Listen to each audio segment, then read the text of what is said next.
editors of journals, all these things makes writing lots easier and tension free and so on and so forth. Today, the significance of artificial intelligence across multiple disciplines in booming. And I'm very happy to note that our five sister colleges are joining hands to conduct a national seminar to address artificial intelligence in research in great detail. AI tools assist academic research by automating many tasks like streaming literature, search, writing articles, etc. And we are very happy, especially we are happy to have the honorary presence of our keynote speaker, Dr. Ramaswamy, to deal this session. I hope it will be a very fruitful uh, academic interactive session. And once again, I thank all our five sister colleges, the librarians and the principals and other coordinators of all these eventful e-workshop, a very fruitful one and a reality too. And let me formally inaugurate the session with all your permission. And I wish all of you a active participation and enlightening session in the program. Thank you. Thank you, ma'am, for your inspiring words and for officially inaugurating this workshop. For the next segment, felicitation, I invite Dr. Praveen N., respected principal, NSS College, Rajakumari. Over to you, sir. Good morning. I think I am audible. Yes, sir. Please proceed. Okay. Respected dignitaries, esteemed resource person, Dr. Ramsamy, dear librarians, faculty members, principals, researchers, and dear participants. This is the third one in this series, I think, organized jointly by various NSS colleges in Kerala. It is indeed a great honor for me to offer my felicitations at this timely and intellectually enriching webinar on, especially to introduce AI tools for research. As you know, research is a backbone of academic excellence and innovation in today's world where information is abundant and rapidly evolving. The real challenge lies in organizing knowledge effectively and using right tools to draw meaningful insights. I think this seminar or this webinar addresses precisely that need. The focus on reference management, as Sandhya ma'am told, I'm also not familiar with that, like Zotero, Mendeley, and Node is highly. These tools are, I mean, introducing these tools is highly commendable. These tools, I think, not only streamline the citation process, but also save valuable time and ensure academic integrity. The inclusion of, as I mentioned earlier, AI tools, inclusion of AI tools in the research process opens up exciting new avenues from literature review automation or to plagiarism checks and even data interpretation. AI is transforming how research is conducted. Understanding and utilizing these tools will definitely empower scholars to become more efficient and impactful in their academic pursuits. I would like to congratulate the organizers, the various librarians, IQAC coordinators of NSS colleges for conceptualizing such a forward-looking webinar. Your commitment to enhancing research literacy in methodology among students and faculty is truly laudable. I also extend my sincere appreciation and gratitude to the resource person, Dr. Ramaswamy, for sharing his expertise for the second time in a row. This last session on boosting research visibility and calculating all the metrics was very well appreciated. Welcome, sir, again. I'm confident that this session will also be one of his best lectures. Okay, let this webinar be not just an event, but a stepping stone towards smarter, more ethical and innovative research practices. Let me conclude. with extending my heartfelt felicitations and wish the program all success. Thank you. Thank you, sir, for your kind words and wishes. Now, it is time for the much awaited session of our honorable resource person. I take immense pleasure in introducing Dr. K. Ramasamy, sir, the Distinguished College Librarian of M.V. Muthaiya Government Arts College for Women, Dindigul, Tamil Nadu, a position he was held since 2016. Dr. K. Ramasamy holds a PhD in Library Information Science with an outstanding record of publications, workshops, and invited talks in the domain of research methodology, information literacy, and library management. His insights and deep experience make him a true expert in research methodology, making today's session not just informative but transformational. Over to you, Dr. Ramasamy, sir. Thank you, ma'am. Give me a sec. Let me share my screen.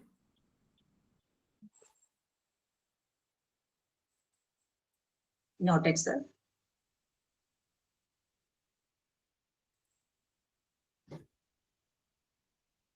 Yes, sir, it came. Yes, sir. Yes. Am I audible, ma'am?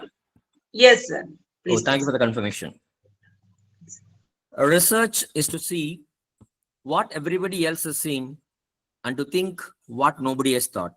Albert S.G., the most respected and honorable principals of all the 5 sister organizations, esteemed members of the organizing committee, head of the departments of all these 5 institutions, faculty members of these 5 institutions, students, research scholars of these institutions, and other beloved participants across states. A very, very pleasant and joyful morning to each and every one of you. It gives me immense pleasure to be a part of this national level e-workshop on research methodology. I would like to appreciate the efforts taken by the institutions, a collaborative venture of 5 sister organizations of NSS. My kudos and hats off to all these 5 institutions. And I'm thankful that I've been invited as a resource person for this particular program. And in fact, I'm thankful to both the principals, the principal ma'am who inaugurated this particular session, and the principal sir who felicitated this particular program, who through their thoughtful messages have laid the foundation for my presentation today. As the comparing madam has rightly pointed out, today's my task would be revolving around 2 important topics. One is about reference management, tips, tools, and techniques. In the second part, I would like to illustrate, show you score of AI tools, freely available AI tools that can be used for harnessing your research work.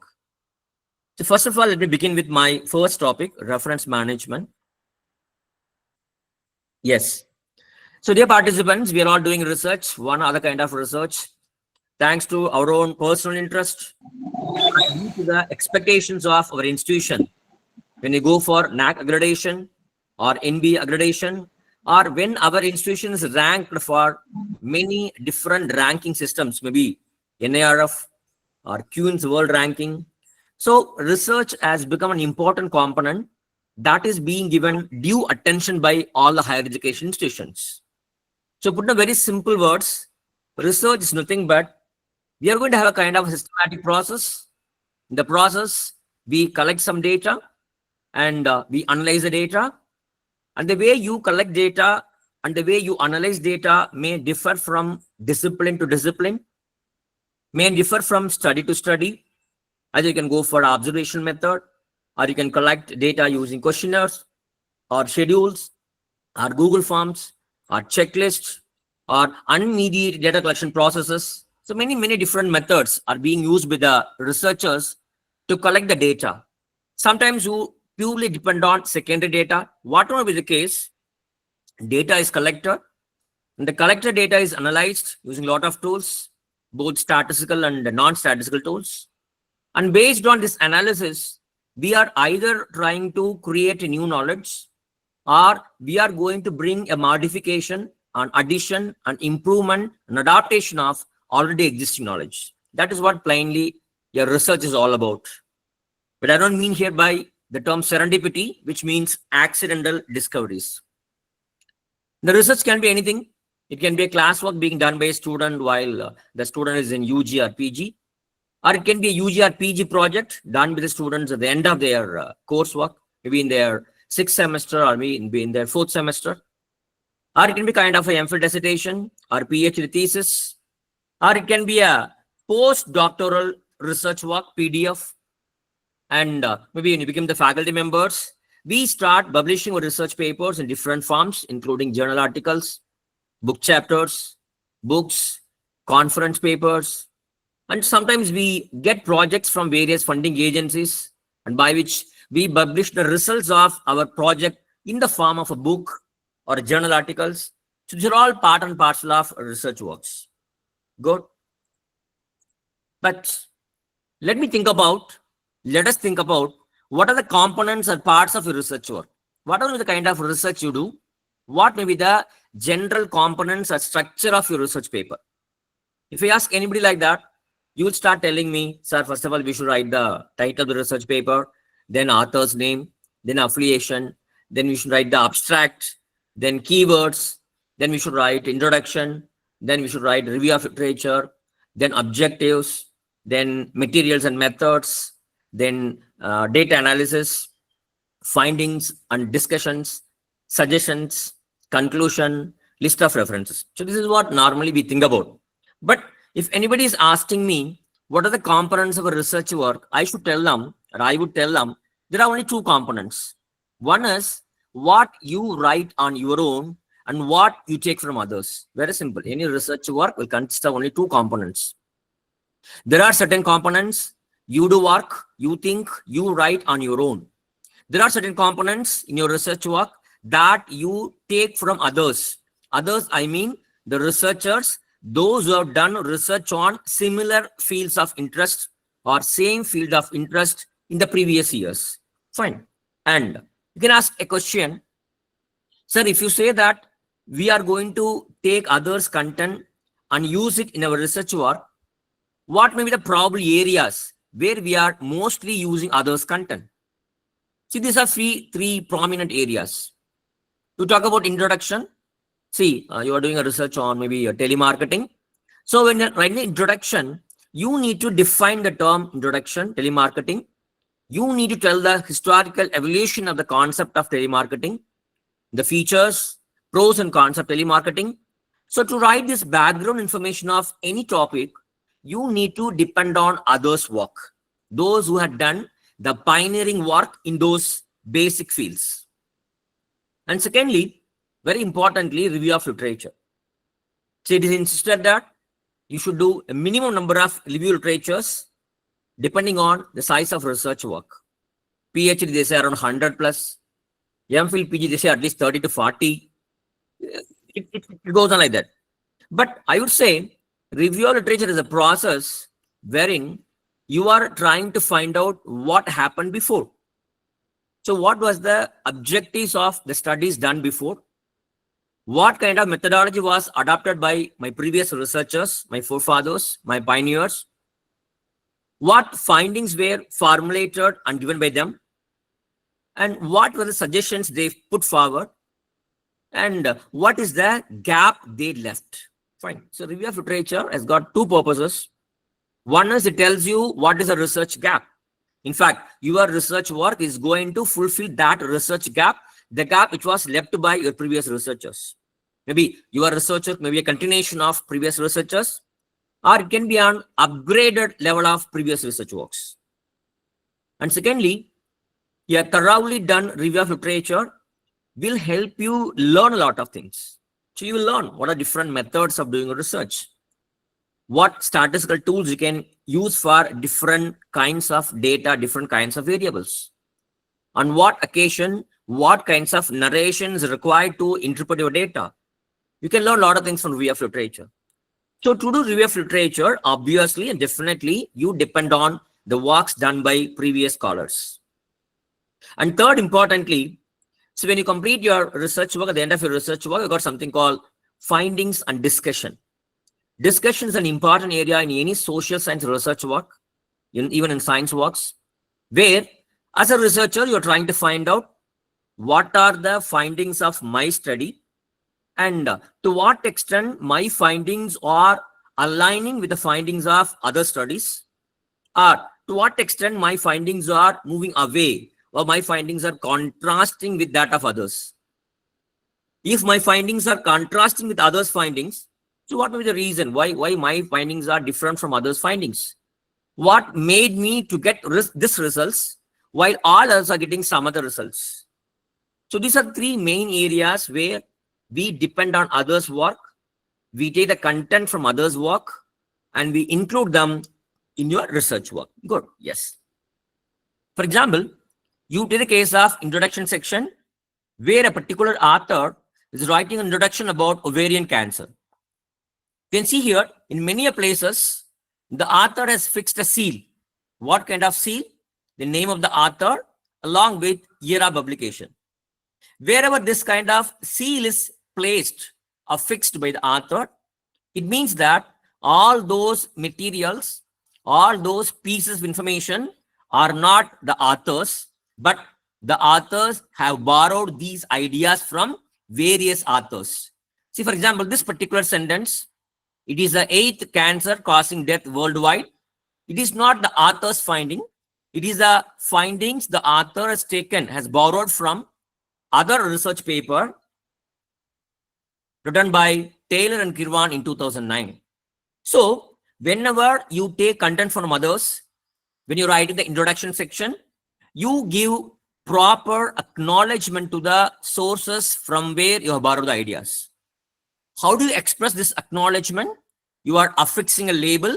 That label differentiates, and these labels help the readers to understand that these are the ideas as a researcher you have borrowed from others. Good. Then when it comes to review section, so you take maybe 20 to 30 research papers, you review one by one. So and so have highlighted, so and so have suggested, so and so have observed. So you individually review the papers. Or sometimes when a good number of research papers all support a single point, so you're writing all their names in a particular style. So in the review of literature, you give reference, you acknowledge the works and the ideas of other researchers. And third, in the discussion section, you can say our results are similar to. So whatever findings you had, the same kind of findings were obtained by all these research scholars. Otherwise, you can say, in contrast to other studies, how your study is having a different findings. So in all these areas, what we do, we take content from other research work and we include it in them in our research work. So what happens as a result of all these things? See, we have the common symptoms of Control C and Control V. You know, Control C is for copying, Control is pasting. Okay, the Control C we use to copy the content from others, and Control V we use to paste in our research work. Then what happens? We press Control E so that everything is selected. Control All is fine. We have not stopped over there. We went one step further. We just click Control P so that whatever you copied, everything is printed. You submit it in a form of assignment or research paper to the forum concerned. So because of this, what happens? Thanks to the abundance of information available, thanks to the open access movements, where millions of records are placed in front of us in the form of open access resources, we are inclined to indulge in plagiarism. Fine. And plagiarism is a menace that is to be avoided in the academic and research writings. And this problem can be effectively solved if you are properly acknowledging the used resources. Whatever resources you are using in your research work, they are to be properly acknowledged. See, what do you mean by the term properly acknowledging it? It means that whenever you borrow others' ideas, others' theories, others' models, others' suggestions, others' ideas, whatever it may be, you should give due credit to the author concerned. In the sense, you should give full reference to whatever may be the source that you are using in your research work. Fine. The question comes here, See, why should we refer to others? Why should we properly give reference to their work? Or why should we cite others' work? There are many reasons why we should cite, why we should give proper reference. First and foremost is that, see, you take the idea from somebody, the one who originally created the idea. So the original author, the author who originated this particular concept or idea or a model or a findings, he should be properly given respect and he should be given proper credit. So the original idea generated should be acknowledged. And secondly, see, when you are preparing all the references properly in your research paper, that will serve as a kind of snowball referencing. There's something called a snowball referencing. See, I refer to one research paper. In that research paper, I could find around 15 to 20 research papers listed under list of references. And if I take all those 20 papers, I will visit all those 20 papers. And whatever references I find in all those 20 papers, so that will kind of a chain. So that helps the future readers to locate the resources that you used in your research work. So that will help them. And thirdly, if you are consistently and accurately citing the resources, you can very well escape from the problem of plagiarism. See, for example, when you're doing your studies, after getting some findings, no, you have some claim in your research work. You claim that, for example, you claim that in my study, girls are doing better in their work than males. See, once you want to have a claim in your study, in order to strengthen your claim, in order to validate your claim, in order to add input to your claim, you try to find out other research studies that have also found out same kind of information. So you bring all those people to add value to the claim that you make in your research work. And sometimes, in order to prove your scholarship, many people have a lot of references. And whenever you want to feel that your findings are aligning with a particular school of thought, for example, you take management, many schools of thoughts are there. You take medicine, many schools of thoughts are there. You take psychology, many schools of thoughts are there. You take education, many schools of thoughts. You take economics, many schools of thoughts. If you feel that if your paper is aligning with a particular school of thought, adding more references will make the people understand that you are establishing and you are supporting a particular school of thought. You are trying to establish the validity of a particular school of thought in your research work.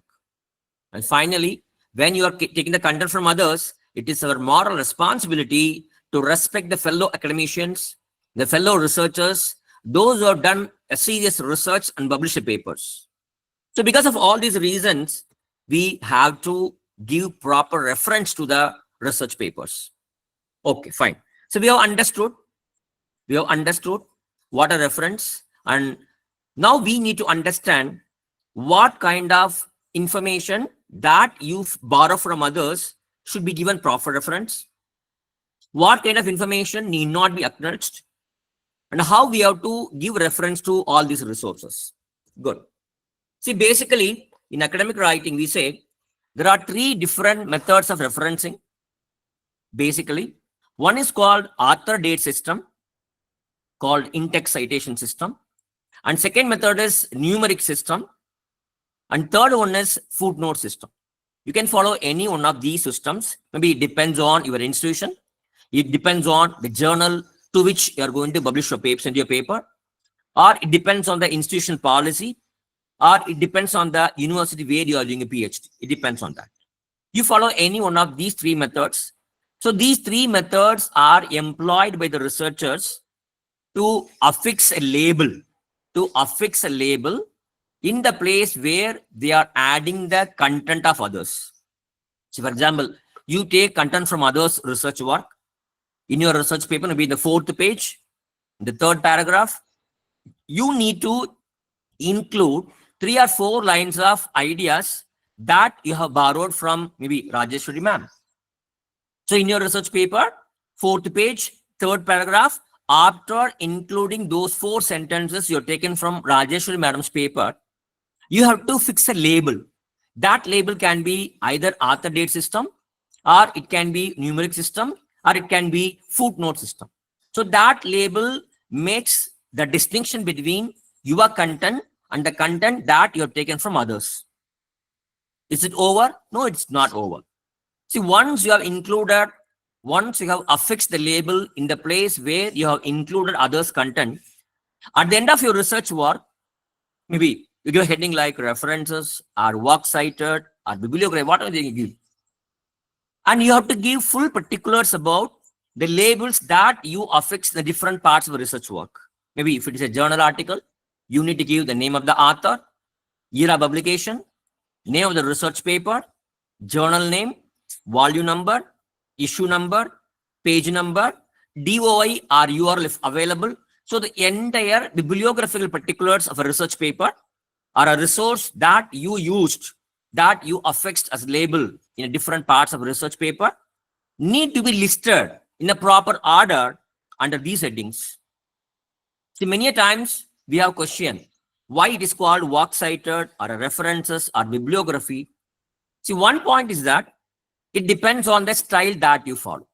See, if you're following modern language association, you should give a heading called you should give a heading called work cited. If you are following Chicago style, you need to give the heading as bibliography. If you are following APA style, you need to give a heading called references. It differs from system to system. See, both the components, one is fixing the label in the place where you have included this content, and secondly, giving complete particulars about the resources at the end of your research paper. So both the things together are called referencing. Good. The first one is author date system called in-text citation, where we include the name of the author along with year of publication. And when you're going to write the name of the author, the initials or the secondary elements or surnames are excluded, and only the entry element of the authors are included. Along with the year of publication, this particular style is being followed by APA style, Harvard style, MLA style, and many more. But two different things are there. So, for example, when you are taking the content from others, you are using it as such as a direct quotation. In that case, apart from author's name and year of publication, you need to write the page number also. In case you are not including it as direct quotation, but you are giving it as a kind of paraphrase or as a summary, you just need to give author's name along with year of publication. Good. For example, I did show you, if you happen to use American Psychological Association 7th edition, how you are supposed to write in-text citation for various forms of works or various authorship patterns. See, APA suggests two things. One is parenthetical citation, the other is narrative citation. Parenthetical means author's name and year of publication both are included within a circular brackets. If it is a narrative citation, only the year of publication is given within circular brackets and name of the author is kept outside. People normally say, whenever you feel that content is important, you go for parenthetical citation. If you feel that author is important, author is to be given more important than the content, you can go for narrative citation. APA says there is only one author for a document. How to write the in-text citation? Two authors or three or more than three authors. And if author is a corporate author with abbreviations or without abbreviations, how you can write the in-text citation? If author is not known for a book or a report, or if author is not known for an article or a chapter or web page, how you need to write the in-text citation? See, if you want to cite multiple works, how to do that? For example, there are two authors, both are tailors, their initials are different. In that case, you need to include even surnames. See, J.M. Taylor, T. Taylor. See, both are tailors. Fine. And sometimes, no, same author, you are referring to same author, you are referring to two papers published by these authors in 2 different years. Gogol published a paper in 1990 and 2006. You are referring to both the papers in a single sentence. Imagine there's an author called Smith. He's got a paper in 2019. He has got another paper in 2019. You are supposed to write AB. So just to give an example of how author date system is being used in a manual called APA. just for making you understand it. Fine. So once in-text citation is over, at the end of your research work, you need to arrange all the research papers in the alphabetical order. It's very, very important in the alphabetical order if you are following APA style. For example, this template for a journal article, author's name, year of publication, how title should be written, how title of the journal should be written, how volume number should be written, how issue number should be written, how page numbers and DOI should be written. There are templates. If you're following APA, this is how you need to write reference for a research paper. The same way, we have got standardized method of writing reference for different forms of literature. So you want to write a reference for a audio recording, or a podcast, or an image taken from Flickr, or a YouTube video, or a book chapter, conference paper, or a thesis, or a kind of a artwork, or a web page, or a dictionary entry. So whatever will be the kind of the form of resource you have, you can use sites like APA to give proper reference. Even when you take content from websites. So normally, I have seen in many cases, when people are writing reference for a website, see what they do is that they simply copy the URL and they'll go on to paste it under the heading references. See, that's not the correct way of giving reference to a web page. See, even web pages should be properly referenced, properly cited according to a style called, maybe any style. Here I mean APA. See here, APA says the title of the entry dot, year, comma, month, day in circle brackets dot, in, write the word Wikipedia in italics, and then give the URL of the site. That is how you need to refer to a web page called Wikipedia maybe. And apart from this, even personal communications are to be properly cited. See, for example, one fine morning, you talk to your friend over phone, you got some idea, and that idea using your research work, even that is to be properly acknowledged. You are attending a lecture like this, you're attending some conferences, you get some ideas from the speakers, and that idea you turn into your research work. So you are supposed to be grateful, and you're supposed to refer to even these kinds of personal communications. The information that you might have received, maybe through letters or emails or phone calls, or your formal or informal conversations, or lectures or speeches, fine. But one thing is that when you are giving a reference to personal communication, since it's not published, no, it's only a phone call, it is only a mail, it's only a letter, it's only a speech. It's not published anywhere. So normally, personal communications are cited only in the text, and there's no need for giving a proper list of reference under reference entry. That means only in-text citations is required for personal communications. And sometimes what happens, we refer to some research papers which are in a language other than English, but abstract may be available in English, but the full text may be in another language. So you read the abstract, and you feel that you take one or few points from that abstract and you are including it in your research paper.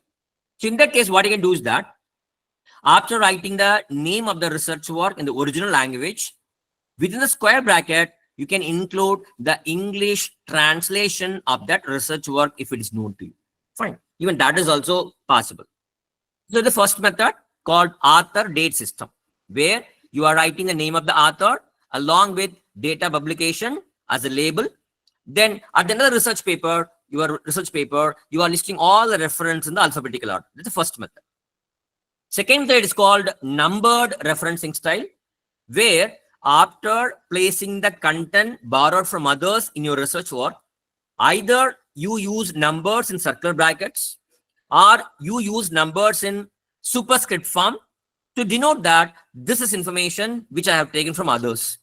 Instead of writing the names of the authors, here we simply write 1, 2, 3, 4, 5, 6. Only number is mentioned.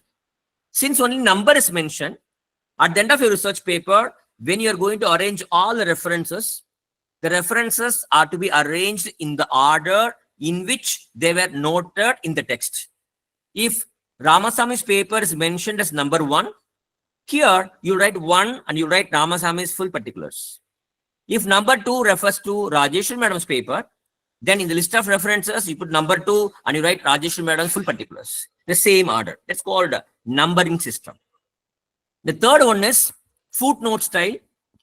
In fact, this is a system which was in vogue many years before. But even now, if you take my college history department, whenever they are making PG project, they follow only footnote style. See, footnote style.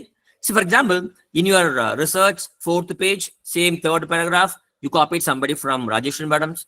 In the same page, at the bottom of your research paper, in the same way, bottom of research paper, after assigning numbers in superscript to the content, the same page, you repeat the number and you give full bibliographical particulars about that research work in the same page. This is called footnote. Fine. Good. And see, the same footnote is required in some other page. The referencing style that you follow will tell you how you can shorten the original form. Good. And at the end of research work, whatever references you used, all the references, though they were all listed under each and every page as footnote, once again, all those papers are to be reproduced under the heading bibliography in the alphabetical order. So, clear? Yes. So these are 3 different methods of writing references. Either you can follow author date system, or you follow numerical system, or you follow footnote system. It all depends on your policy, your institutional policy, or the policy of the university or the journal. Fine. So apart from this, there's something called secondary citation. So for example, I'm doing a research. I refer to Aravind work. Dr. Aravind has published a paper in 1997. I refer to Aravind paper. In Aravind's paper, Aravind sir has given reference to Ramasami's work, which was published in 1995.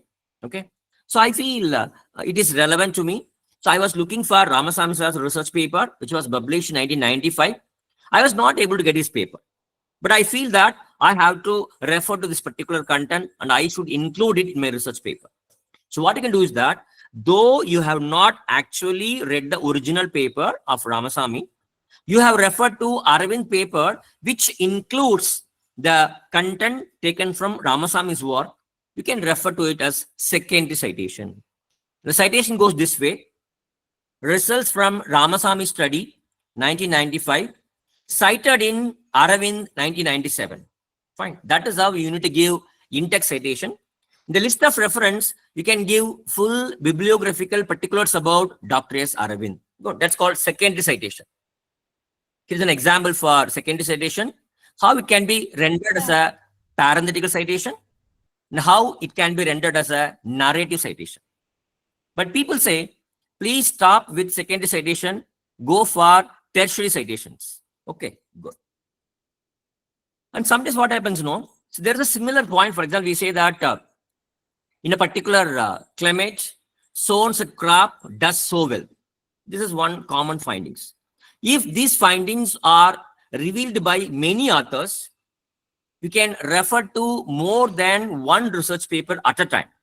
So when you're writing the in-text citations, either you can arrange all the authors' name in the alphabetical order, or you can arrange all the in-text citations in the increasing order of year of publications. So you can follow any one method. Okay, good. So I have told you, it is a must that we should give proper reference to the sources that we use in our research work. And I told you there are 3 different methods of writing references. Fine. Now question comes here. That it's fine that we should give reference. Fine. But what is to be acknowledged?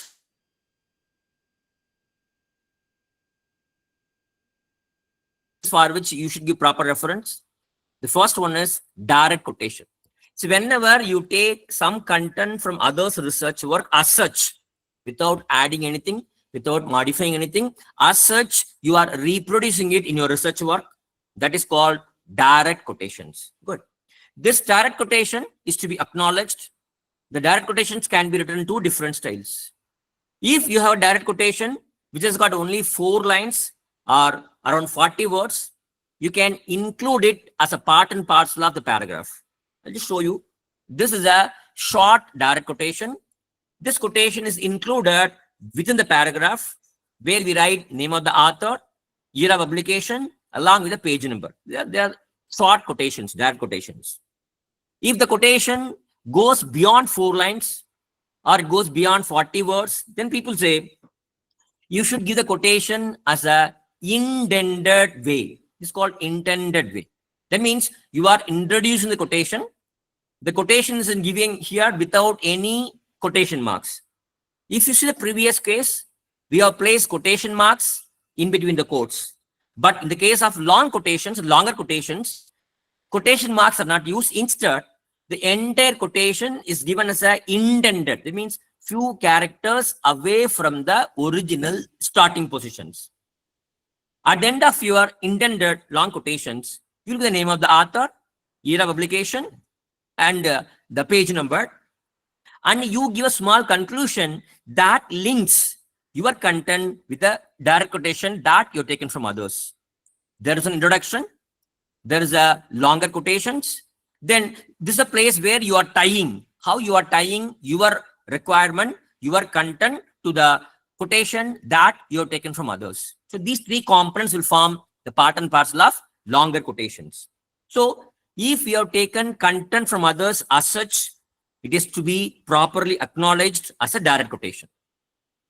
And secondly, paraphrasing. See, many people, what if we say, we feel that, sir, only when you take content from others as such, we need to give proper reference.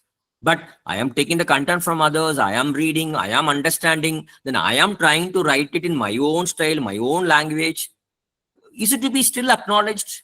Yes, dear participants, it is to be acknowledged, because though you have paraphrased the original content, the content is not yours. You take the content from others and you are trying to paraphrase the content into another sentence structure without losing its meaning. Okay, so it is to be properly acknowledged, and paraphrases and summaries are called as indirect quotations. See, for example, the common mistakes what we do is sometimes we take a direct quotation from others, only a portion we paraphrase, remaining we keep it as such. So that is not the correct way of paraphrasing. And we are not supposed to keep the original language as such. We should rewrite the original language so that the sentence is structured according to your style, your pace. Okay, fine. And so even if you are using some very short phrases, which are very unique, even in your paraphrasing, those unique, that short phrases should be given within quotes. I just give an example. For example, so this is the original text. The teen driver ran his car off the road while driving over 100 meters per hour last night. This is the original text. So I'm trying to paraphrase it. Okay. You imagine, without changing the original structure, I am just replacing it with some synonymical words. See, teen driver has become young adult. Ran his car off the road has become drove his automobile off the highway. While driving over 100 meters per hour has become while driving very quickly. Last night has become yesterday. So this is not the correct way of paraphrasing the original text.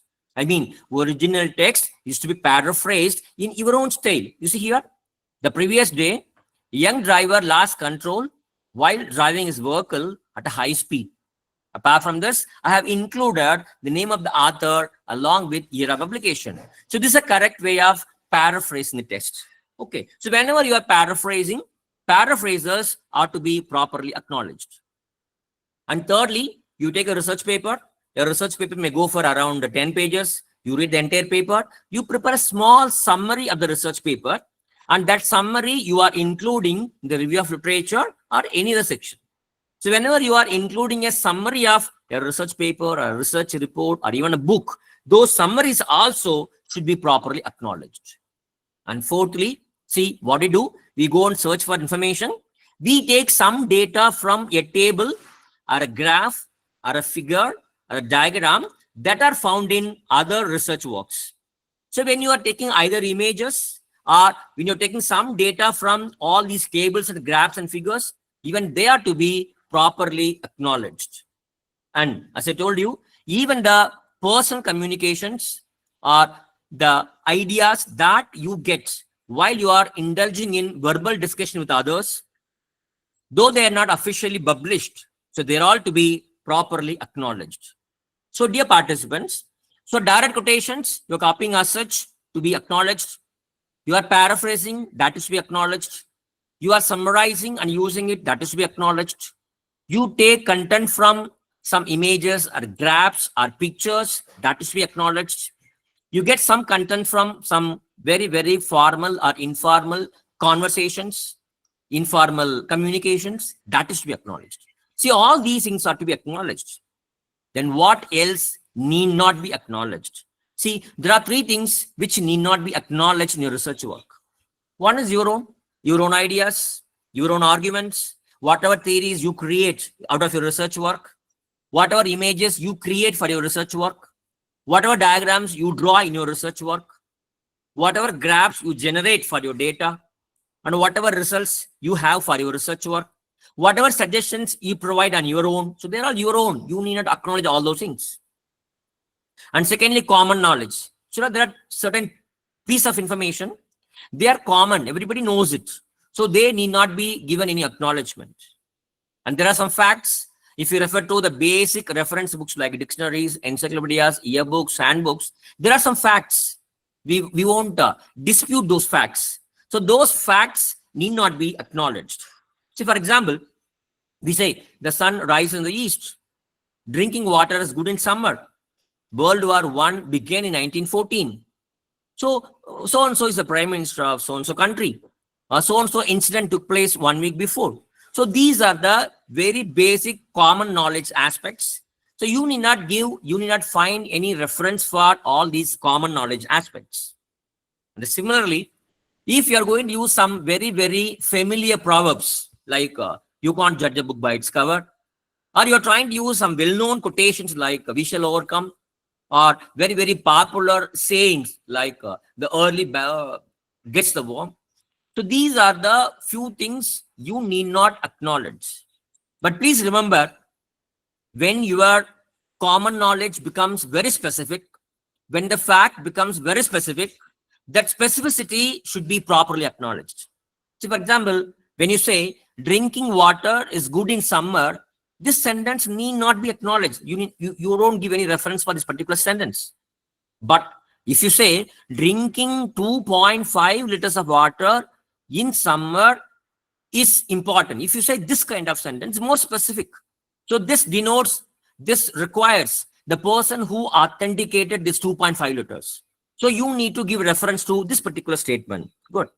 And the same way, there is always a difference between facts and opinions. As I told you, facts need not be acknowledged. For example, you say that Ilayaraja is a good music director. So nobody is going to say a word against the statement. It is a known fact. It is a fact. So you need not find any reference for this particular sentence. But instead of this fact, suppose you are giving it as the opinion. What is your opinion? For example, Ilayaraja is the only best music director of South India. If I say this statement, many people may be objecting to this, because there are many more musical directors who are as good as Ilayaraja, or maybe better than Ilayaraja. People may argue. So if it becomes the opinion of an individual, then you need to mention the name of the person who has given this kind of opinion. So facts need not be acknowledged, but opinions, attitudes, or individual expressions are to be acknowledged. If you feel that, sir, I'm sorry, sir, I don't know whether this is a fact or this is a opinion, I'm not able to differentiate. Very simple. Whenever you are in a dilemma, kindly acknowledge it. Very simple. Okay, good. So far, I was telling you what needs to be acknowledged and what does not need to be acknowledged. Fine, good. Now, let us talk about the tools. A good number of tools are available for both the purposes, to prepare in-text citations and the list of references. So many ways are there. But before I proceed, I should tell you, whenever you are going to give a reference to any resource, we have to follow any particular standard. We should follow a standardized way for referring to whatever materials we use in our research work. That standardized system, that standardized method is called citation style or style manual. We say style, we ask which style manual you use in your research work. We ask style manuals. How many style manuals are there? Dear participants, please understand, we have more than 10,500 style manuals. The style manuals, which are developed by the professional associations, the style manuals, which were developed by individual journals, the style manuals, which are published by the publishers. So we got more than 10,500 style manuals. But the widely used style manuals are American Psychological Association style, APA, which is mostly used in social sciences and sciences. We have Chicago style, commonly used in humanities.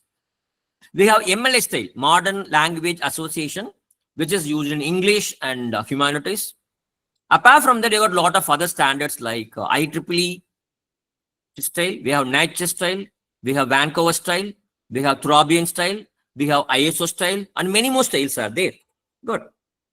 And how should I learn about all these styles? Because when I send my papers to one journal, they will ask me to list the reference in APA style. The paper is not accepted, I need to send it to some other journal. They will ask me sometimes to give the references in MLA style. How can I learn all these referencing styles? So basically 4 different methods are there. First method is very easy. You go to Google, and type APA 7th edition. The book comes, download the book, only 700 pages. You read it, understand it, and you can write references using APA style, no problem.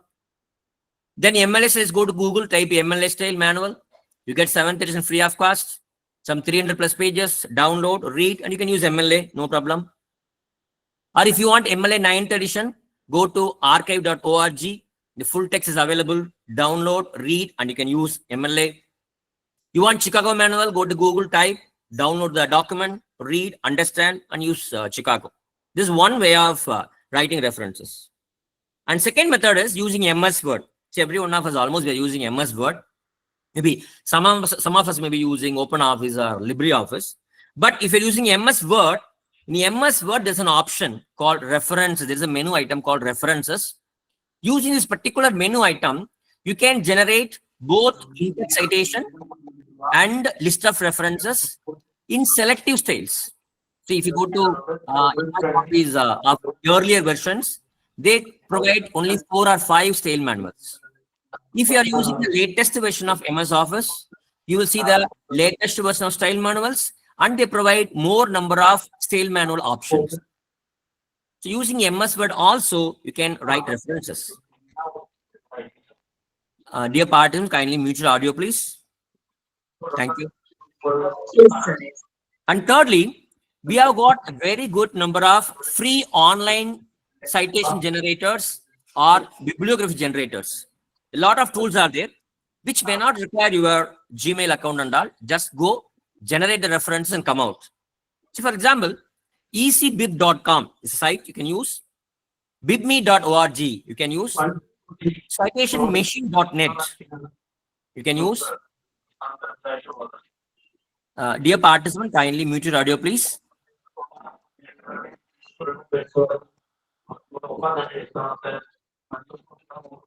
Dear participant, kindly mute your audio, please. Thank you. We have got sitefast.com, another tool. But these online generators, either they help you in preparing or generating references in 3 or 4 popular styles. That's it, not more than that. And easybib.org is a very beautiful tool, which I would demonstrate a bit later. And even Google Scholar. Just go to Google Scholar. You are trying to find out some information about the COVID-19. Good. You get the results. Once you get the results, just below each and every research paper, there is a double quotes mark. Just click on this double quotes. You'll find, see, how to write a reference for this particular research paper in these 5 different styles. MLA, APA, Chicago, Harvard, and Vancouver. Google Scholar provides. You can take it from that. But be careful, because at few places I could see there are some incompleteness, there are some errors in Google Scholar referencing. You should be careful in using it. Good. And the fourth way is, instead of using an online generator, you can download a software, just like MS Word, MS Office. You can download a software, a reference management tool, which can be installed either in your laptop or desktop, or if the software has got a mobile version, that can be installed in your mobile, and you can use it just like how you are using MS Word. You can go and use all these reference management softwares. For example, we have EndNote, we have Quikka, we have JAPREF, we have Mendeley, a very popular reference management software, which has gone beyond reference management. See, originally, when Mendeley was started, it was confining itself only to reference management. So, but now they have spread their wing to various academic endeavors, including profile management, including search engine pattern, including creation of groups and forming communities. Many more things are there in Mendeley. Then comes Zotero.org, very popular open source reference management software. Got? So these are the few tools that can be employed by you for the purpose of writing the references consistently and accurately. Now, I would like to show you how you can create references both in MS Word and in Zotero.org. Okay, yes. So let me open my MS Word file. Here there is a MS Word file. I think it's clear to you, MS Word file. Now, see, as I told you, in MS Word, there's an option called references. You can see here a menu item called references. Just click the references. When you click on references, 1, 2, 3, 4, 5, 6 different boxes appear. I want you to focus on this particular menu item called references, insert citation, manage sources, style, and bibliography. Only 4 pieces are there. If you click on this downward arrow, you can see these are the style manuals supported by my version of MS Word. If you're having the latest version of MS Word, that may support the latest version of style manuals, and that may support more number of style manuals. See, this my present MS Word supports APA 5th edition, Chicago 15th edition, then ISO, then MLA 6th edition, then Turabian 6th edition. These are the only style manuals available in MS Word. Okay, fine. For example, I want to prepare a reference for a book. I have taken a book from the library. I have taken few lines from the book and used it in my research work. Now I need to give both in-text citation and list of reference for this particular book. How to do that? It's very simple. Just click on this insert citation button. Insert citation button. Click on add new source. Add new source. Once you click it, you get a table, a format, wherein first of all, you need to choose what is the kind of document for which you want to prepare a reference. Whether you want to write a reference for a book or a book section or a journal article or a conference proceeding or a report. For example, I have taken some content from book. So I have selected book. It is asking for the name of the author. So I am typing the name of the author. If you want to include second author, third authors, no problem. Just click on this edit button. You will get another pop-up menu where you can give information about second, third, fourth, fifth authors. Okay, yes. After typing the author, you need to give name of the book. For example, I am giving textbook of chemistry, for example. And which year? Year was 2024. In which city the book was published? Book was published in maybe in Kochi. What is the name of the publishers? Name of the publishers are ABC Publishers. Good? Okay. So I have filled all the data. Now just click on OK. If you give OK, what happens here? The system gives you the in-text citation. Author, date system. Author, date system. How to write? Name of the author, excluding the initial, along with the year of publication of the item. So in-text citation is ready. So you need not learn in-text citation. Instead, you can make MS Word prepare in-text citation for you. Good? Okay. In-text citation is ready, sir. Here I will write, for example, before that, I'll just go and write girls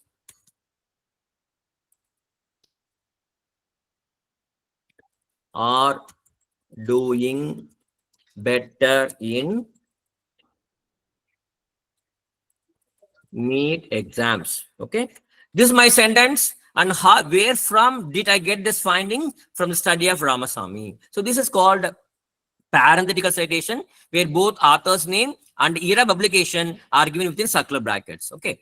Now, at the end of the research paper, Now I am going to give full details about the resource paper. How to incorporate this? Just click on the item called bibliography here. Just click on bibliography. There is a downward arrow. Just click it and click either bibliography or works cited. No problem. You get the same result. Just click this bibliography. You can see here how you have to write the reference in APA 5th edition for a book from where you have taken some content and included in your research work. So Ramasamy, K dot in circular bracket 2004 dot name of the book in italics dot place of publication colon name of the publishers dot. So you need not learn this syntax.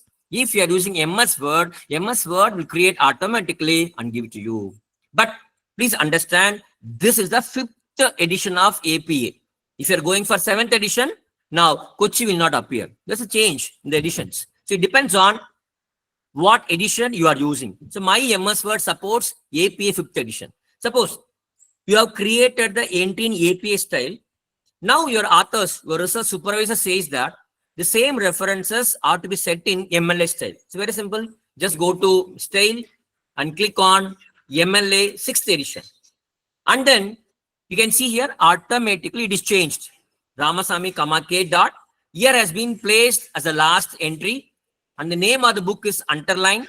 It is not italicized because now I have set the entry in MLA style. So if you are preparing the entry one time, this can be reproduced in any number of styles depending on the number of style manuals available here.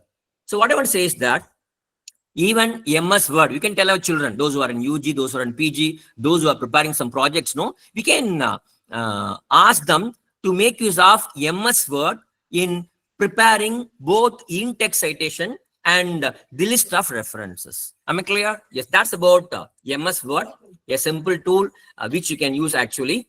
Now, let me move on to another online tool called Zotero.org. Zotero is a very popular open source software which is in the field of reference management for many years, and it is quite user friendly. Very amicably you can use this, and I have been using it for more than 7 to 8 years, and I found it to be very useful and very friendly. Fine. And Zotero has got 3 different versions. So for example, just go to site called Zotero.org. Click on the download option available in the homepage. Here you can download Zotero 7. Zotero 7 is the latest version. You can download the Zotero as a software which can be installed in your laptop or desktop. If you want other system, just click on this arrow. You will get Windows, Zotero for Windows, Zotero for Mac OS, Zotero for Linux. All those things are available. Good. In the same way, there's something called a Zotero connector. Zotero connector is a browser extension which is available for almost all the leading browsers. See, this is a browser for Google Chrome. If you want a browser extension of other browsers, please come down. Just click on this arrow mark. You'll get browsers for Firefox, browser for Microsoft Edge, and browser for Safari. Fine, good. So what you can do is that if you want to download the software and use it in the offline mode, you can go for Zotero 7 for Windows.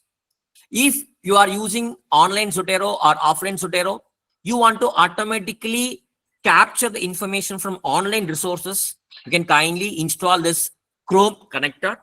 Actually, I have already installed. You can see here on my browser, top right corner, there's something called extension. I just click it. You can see here, Zotero connector. Zotero connector is already installed in a browser. If you want to install in your system, just click on install Chrome connector.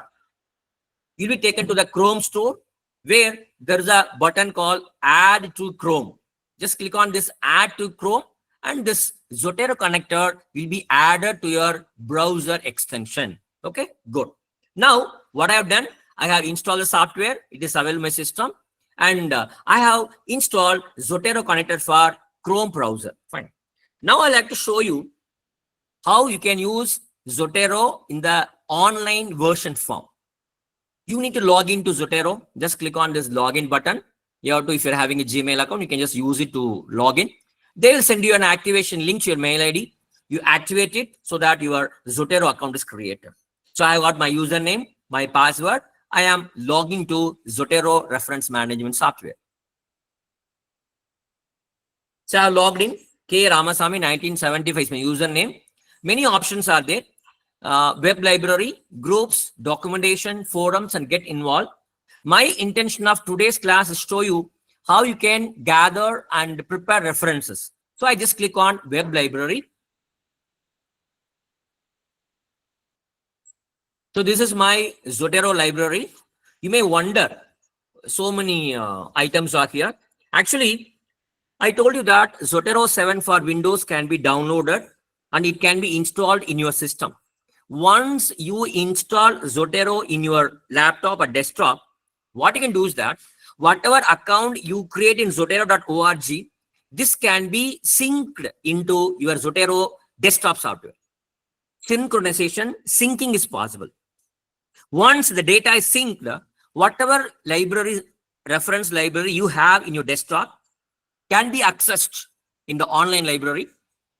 Whatever references you add in your online library can be viewed in your desktop library. So that kind of syncing is possible. So I have opened my online Zotero library. Okay. Maybe when you are starting it, you look a very blank one. It's got three components. This is the first component, first pan, this second pan, and this is the third pan. And here you can talk about your library, whatever folders, whatever subfolders you are having, all those are available here. My library is a parent folder, which includes all the references. Inside my library, you can create as many folders as you want. Just give a single right click or click this plus symbol. One new folder is created. So now I am going to create a folder called Teaching 1. This is a folder I created for the purpose of teaching you. Teaching 1. So this folder is empty now. It is not having any item. But whatever item I include in all the folders will be available in the parent folder called My Library. Fine. And the term My Publication includes, see, in the online library, whatever documents, your own publications you include in your profile page will appear as My Publications. In the trash will have all the deleted items. And here, there's something called a tag section. I'll tell you what is the use of this tag section after some time. The first pan. The second pan, whenever you click any folder, the documents which are available in that folder will be displayed in the second pan. And if you choose any particular document, then all the bibliographical information related to that document will appear in the third pan. So this is a structure. This is a folder. They are the individual files. And these are the individual pieces of information relating to individual item. That is how Zotero is organized. For example, after 6 months, there is a conference, there is a seminar. You are preparing a paper for that conference. What you can do, you can prepare a folder, you can create a folder, and whatever references you collect for that particular preparation, you can include all the references in a single folder. Okay, fine. For example, let me go to my folder called Teaching 1. Now, I am going to add the references. So what are different methods of adding references to Zotero library? Very simple. Here, there's a plus symbol. Okay, just click a plus symbol. It will ask you what kind of documents for which you are going to write the reference. It is a book, it's a hearing, journal article, artwork, audio recording, blog post, conference paper, data set, email, encyclopedia article, forum post, interview, letter, manuscript, map, newspaper article, podcast, preprint, report, radio broadcast, thesis, DV. Many different forms of documents are there. To be very, very simple, let me say I am going to prepare a reference for a book. Okay, I have referred to a book. Now I am going to prepare reference for a particular book. Okay, once I have selected book, you can see here the fields required are appearing in the third column. I need to fill all the particulars, just like how I have done in MS1, same way. So title, I'm going to write, for example, classification. It's the name of the book. Author's name, last name, first name. The last name, I am writing my name. And in the first name, I'll give my initial. If you want to add second author, just click this plus button. One more author comes. If you don't want, just click the minus button. That is gone. Okay. So name of the book, name of the author. Then which place of publication? Maybe this time I'll go for Delhi. Who is the publishers? Publisher can be PCO company, for example. Date means year. Okay, I said 2025. Very basic information required for a book. Okay, once it is done, now I have manually entered the particulars. Now I need to prepare both in-text citation and list of reference entry for this particular book. How to do this? Very simple. You can see here, few lines are create citations. Here these are the maybe horizontal lines for citations and vertical lines for bibliography. For example, I just click on this create citations. You can see here in MLA style how in-text citation is to be written. I can go and change it also. Style I can change it. I can go for American Psychological Association, or Zotero.org supports generation of references in more than 10,500 other styles. If you want to write a reference in any one of these 10,500 styles, you can do it in Zotero.org. Now I need APA 7th edition. Just click on this APA 7th edition. You can see here, Ramasamy, 2025, author date system. If you want to copy this, come to the bottommost portion of right side of my laptop, click on copy to clipboard. Then you can go to your MS Word application. You can say Control V so that the in-text citation is pasted. Good? I think it's clear to you. And let me close this. If you want reference for this particular book, click on this vertical bar, create bibliography. And Zotero.org has created how you need to write a reference for this particular book, name of the author, year of publication, title of the book, and name of the publisher. In the 5th edition, place was there included. In the 7th edition, place is not included. Okay, fine. Now click on copy to clipboard, and then let me go to my document. There, I just say Control V, it is pasted. It's very simple. So manual entry of any kind of documents can be done in Zotero.org online tool. And secondly, sir, I don't want to type anything manually, sir. I know the ISBN number of a particular book, or I know the DOI, Digital Object Identifier of a research paper, or I have gone to PubMed. From the PubMed, I have downloaded some papers. I am having PubMed ID for 1 or 2 papers. In all those cases, you can go to the second option called Magical Wand, called Add by Identifier. Just click on that icon, Add by Identifier.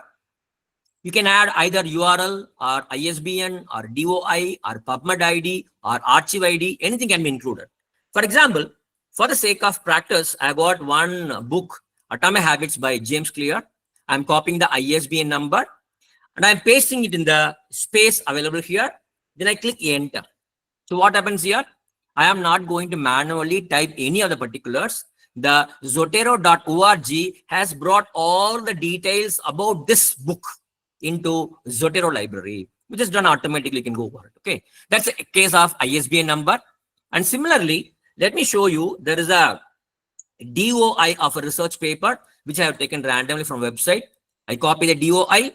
I just go and paste under the search box. I click enter. It searches for the research paper and it has brought all the particulars, including the title, author, publication, volume number, issue number, page number, date of publication, language, DOI, ISSN number, everything is available, which I have not done. It has done automatically. Okay, so if you know the ISBN number, if you have DOI number, otherwise, for example, I told you, if you're having a PubMed ID, PubMed is a database maintained by National Library of Medicine. If you go there, each and every paper included in PubMed database is assigned with a PubMed ID. You can copy the ID. Then you can come to our Zotero.org, paste the archive ID or PubMed ID, click enter. You see the wonder? See, all the particulars have come automatically. Fine. So this way, you can use this magical wand to add the items using the identifiers. That's very much possible. Second, the third method you can see here, import from a file. See, for example, you are in Google or you are in Google Scholar or Google Scholar profile. You collected some references in the form of a BibTeX file or TXT file or RIS file, Research Information System. So if you are having the list of references in any one of these files, they can be easily imported into your folder in Zotero.org. For example, I'll show you. I'll go to PubMed database. Okay. Let me go to PubMed database. I have searched for a term called lung cancer. For example, in PubMed, I got the results. I'm doing a research work on lung cancer. So what I do is that I want to copy the references from PubMed to my Zotero library. So what you can do is that you can go on to choose the papers. You feel that this paper is good and this paper is good and this paper is good. You feel that these three papers are relevant to you and you want to copy the references of all these three papers into Zotero. It's very simple. Just come here, click on Save button. 3 items are selected. Here, just click on PubMed format and click the button Create File. Now what happens? All these 3 files are saved in my download folder. I'll show you. See, the name of the file, pubmed-lungcancer.set1.txt. It is ready. Document is ready. Now, what I can do is that, let me go back to my Zotero library. Click on the 4th option called Import. There, when you click the button Import, it is asking for the file which is to be uploaded. I go to my downloads folder. I select the file, which includes 3 references, which I have taken from PubMed. I say Open. What happens here? See, it is taking all the data, these 3 papers, which I have included in a particular PubMed file. All those 3 documents have come into my folder now. It's very easy from PubMed. The same way, there's a database called Dimensions. So if you are in Dimensions free version, you have downloaded the references in the form of a research information system file. For example, I just click on this option called Import. I go to my desktop. I got today's folder. Yes, in folder, I got a file called Dimensions, which I have downloaded from Dimensions. I say Open. You can see here, all the references, whatever I had taken from Dimensions, have come automatically to my folder. So what I want to say is that either you can type the things manually, you can create references, or you can click the magical wand. Using all these identifiers, references can be added. Or you can click this 4th option where you can upload whatever files you're having, maybe in the RIS format or TXT format, PubMed format, or Zotero audio format. Many file formats are supported by Zotero. You can import it in no second into Zotero. So these are 3 different ways. Once you have prepared all these things, for example, Control A. If you click Control A, all these, otherwise you can use Control button, click all the references. Now all are selected. Now I want to create reference for all these items. Just click on this vertical button called Create Bibliography. You can see the beauty of this. All these references are beautifully created according to APA 7th edition. They are arranged in the alphabetical order and they are all set in hanging intention, which can be copied. I just click Copy to Clipboard. Let me go to my Word file. There, I will go on paste all the references. You can see here, all the references are arranged alphabetically and they are in the hanging intention. First line starts from here and continuation line starts from the 3rd letter. So that is how it does automatically. You can use this one. It's a very simple way of preparing references. Good. And I told you there is a thing called a Zotero connector. In next 5 minutes, I'll show you how Zotero connector is helping you, okay, to import the items into your respective folder. Okay. For example, let me go to Google. I'll go to Google, okay, and let me search for something. I just search for something like intelligence, okay. I search for very simple thing called intelligence. I search for it. Okay, internship. I get some answers, okay. I get some answers and I go to any one particular. So for example, maybe for example, Wikipedia I am interested in. I want to get details about internship from the site called Wikipedia. It gives you. I am landing in Wikipedia, for example. For example, I'm just giving you, okay. See, now I want to refer to this particular website because I have taken few lines from this Wikipedia website, any other website. Now I want to refer to this particular website according to APA 7th edition. And along with that, I want to take a screenshot of this particular website. Because maybe after 10 days, after 1 month, either this page may be deleted or the page may be improved upon by the authors. But I want this page to be available forever as such in my Zotero library. What you can do is that just go to the extension box, go to Zotero connector, click these three dots, there, save to Zotero. So it is asking whether you want to save Zotero with a snapshot or without snapshot. I say with the snapshot. Just click on with the snapshot. I have clicked extension. I have now see my page internship as found in Wikipedia is getting saved into a folder called My Library. If you want to change it, you can go and change it. Okay, more, all your folders will appear. Teaching one, say done. Now what happens? This particular web page is added into my Zotero library with all the required particulars. Now let me go to my Zotero library to see whether it is really added or not. I want to see. Okay. Yes. See, it is there. It is there, no, internship, Wikipedia. It is available. Okay. If you just give a click on this, let me close this Wikipedia page. Okay. Now I'm seeing my web page. I'm just double clicking it. What happens here? The screenshot of the web page, which is stored in zotero.org, is displayed. So this is not the original website. This is the screenshot available in zotero.org. So this way you can take the screenshots along with all the required particulars. Now the page is ready. Now you can go for bibliography. Click on create bibliography.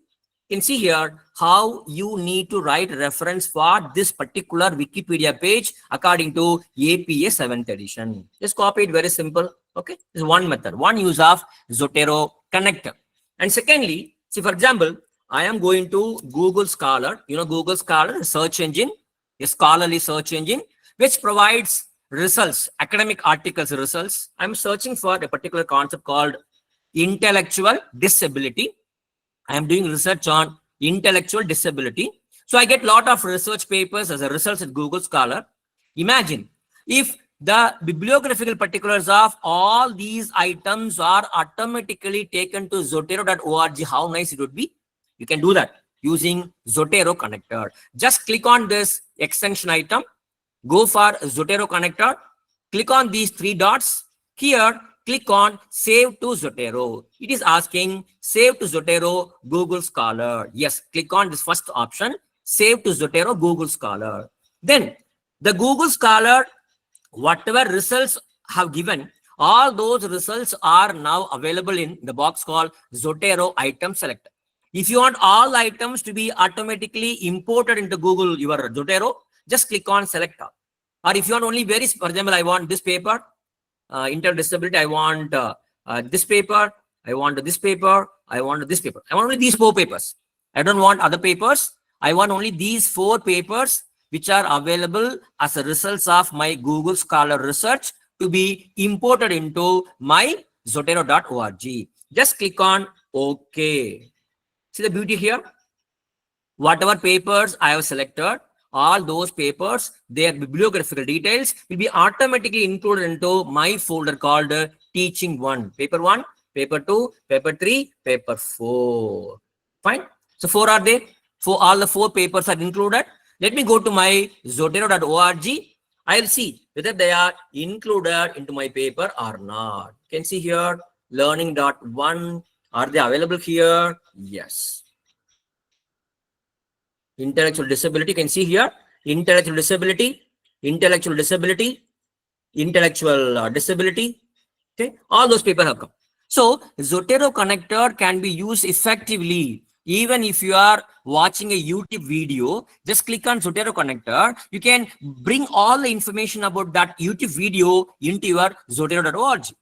If you're in Spotify, listening to some music, if you're in Flickr, you are referring to some, browsing some images. So you can create valid references bar for YouTube videos, for Flickr images, for Spotify accounts or podcasts, for web pages. All are possible if you're having a Zotero connector. So Zotero is a very, very beautiful software which can be used for many different purposes. And when you are clicking an individual item, you can see here, the information about the particular paper. And see, if you want to add some notes after reading this paper, you want to add some notes, just click on notes button.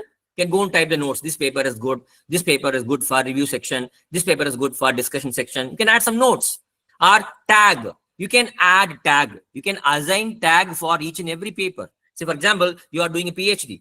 PhD has got 5 chapters. You feel that this particular research paper is useful for your first chapter. What you can do? Add tag. You can write CH1. That means chapter 1. Good. And what about this paper? This paper is good for chapter 1. So add tag. You're writing CH1. So this way, you can go and assign tag keywords for just for the purpose of recollecting it when you need it. See, for example, maybe after some time, I had all these things and all, you can come here. Okay. What I want to say is that your Zotero.org website, bottommost side, left portion, there is something called the tag. All the tags are there. You can see here CH1. So whatever tag you assigned, it appears here CH1. Just click on the CH1 and see the right side. Only the papers for which you assign the tag CH will be displayed in the middle panel. So that is the beauty of tag section, which you can try. Okay. So Zotero.org is a beautiful software. You can using this, you can collect the references and you can arrange all the references into various folders and subfolders. You can assign tag for each and every document so that they can be retrieved very fast. You can add references automatically or manually or in a bulk manner or using Zotero connector. Once it is done, you can create both citation and bibliography in more than 10,500 cells. And Zotero.org online version, it provides you around 300 MB storage space. So normally what we do is that we tell the participants not to add the original text. If you keep on adding original text PDF files and all, the size will be more. See, normally what we do, you include the bibliographical details of the papers in Zotero.org. It's absolute no problem. It runs very good. So that's about Zotero.org. I think I will finish this Zotero.org with this. So we have seen 2 things. One is called using MS Word to generate in-text citation and the reference entry. And secondly, how Zotero.org to create both citation and reference entry along with creation of folders and adding items into it. Okay, yes, good. That's about the reference management tools. Of course, if you go deeper, Zotero has got a lot of other options, especially if you are dealing with your desktop version. Zotero has got more than 10 other different kind of tools that can be really useful and amazing for researchers. But due to the lack of time, let me move on to the second topic assigned to me called free AI tools. Okay, free AI tools. Let me go to free AI tools, and I hope my screen is going to be visible to all of you. So as both the speakers, the principal who inaugurated the session and the principal who felicitated, so they gave a very good introduction about AI tools. So nowadays, AI is rocking both academic world and research world. And many of us have started, okay, using various AI tools, even without knowing that they are AI tools.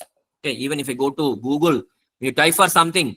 Next time when you go for something, whatever you searched previously, whatever videos you searched previously, so will appear automatically. When you go to Amazon, whatever purchases you could had it maybe in the last month, all the related items will appear as a homepage screen. So machines are becoming more intelligent. Machines are becoming more responsive. So they start reacting, they start thinking, they start critically analyzing things. So we keep on training machines. We give a lot of data. We train the machines. We make the machines learn the things, and by which machines have artificial intelligence, contrast to what the natural intelligence we have. So for example, a good number of AI tools are available. So these AI tools will help you to make your research work better, efficient, effective, and time saving. For example, what is this AI? AI is a tool that does things on its own based on your prompt, based on your request. It does the work on its own. For example, a small tool called runwayml.com. It is a tool for generating videos. I just have given a small prompt. I want a video for around 2 to 3 minutes. What kind of video I want? A forest filled with the green trees, with a lake and birds flying. That is small prompt I have given. I click generate in 4 seconds. Can see a beautiful video is ready. You can download the video. I am playing in my VLC player in less than a minute. Okay, you can have beautiful video where there is a river, number of trees, birds, but I have not told the machine what should be the length of the river, how many trees should be there, and what kind of tree should be available, how close the tree should be, how many birds should be flying, towards which direction they should be flying. So I have not given any instruction. So based on my prompt, the tool thinks. It started thinking. And based on its thinking process, based on the data it was trained, it generates. That is the beauty of artificial intelligence. But when it comes to academic and research, a good number of tools are available for different phases of your research work. Maybe for review of literature or to interact with the research papers. So after getting a research paper, you want to interact with it. See how you are interacting with your friend or with your research teacher. The same way you will interact with the research paper. You will ask questions, they will some answers. Based on answers, you will ask some more questions, they will answer. You can interact with the research papers. And there are tools for summarizing the research papers. There are tools for mind maps and concept maps. There are AI tools for data analysis. There are AI tools for reference management. There are AI tools for grammar check. There are AI tools for data visualization. A good number of tools are there. But my purpose today is to show you maybe 6 to 7 different tools depending on the availability of time. Okay, yes. And my focus will be only on freely available online tools. Maximum, they will require a login ID. If you're having a Gmail ID, I would always tell my participants wherever I go to handle a class, I tell the participants, kindly have a separate mail ID, which you can exclusively use for exploring all these online tools. Don't use your personal mail. Don't use your institutional mail. Rather, have an exclusive mail ID for dealing with all these online cases. Okay, fine. For example, Elicit is a beautiful tool. I'll tell you why it is very beautiful, especially those who are interested in collecting review of literature, those who are interested in finding out the variables that can be used for preparing their questionnaires, those who are interested to chart with their research papers, you can come to Elicit. So Elicit is a beautiful tool which has been changing over a period of time. Even last month, I have seen Elicit. I have seen Elicit 2 days before. I could see a lot of changes, a lot of improvements in Elicit. You can try. Go to Google, type Elicit. You are here. Click on this sign in. Okay, good. I am signing in with my username and password. It is a home page of Elicit. Okay. And Elicit has got few options called find papers, research report, and systematic review. Systematic review is available only for pro version customers. So please don't go for pro version. Let me confine myself only to free version. Click on find papers. What is the role of AI in the present day research system? I want to find some papers. Okay. What Elicit does, Elicit goes around the world wide web. It goes through a lot of papers. It has taken 8 papers and it has given a summary of top 4 papers. Just the similar way how you write after reading a research paper, you write a review. Same way, Elicit has given you the review for 4 papers. But it doesn't start with this. Just come down. It gives column-wise information for each and every research paper. The name of the paper, along the name of the author, name of the journal, year of publication, number of citations, DOI link. These available. Then comes summary, one summary for the research paper. Now what you can do is that whatever information you want to get from all these research papers, you can go and dictate. For example, sir, I want to know the methodology. I want to know the number of sample size. I want to know the age group of the participants. I want to know the variables which were measured in all the studies. And I want to know the limitations of the study. So whenever you want to get all these different factors from the research papers, please come here. There's an option called add columns. Columns are nothing but the minute details that you can extract from all these research papers. So many column factors are there. For example, intervention, outcome measure, duration, participant age, participant count, region, limitations, funding sources, gender of the respondents, all those things are there. Okay. For example, I have selected 3 columns. You can see here. I want to get the participant count. I want to get the outcome measure.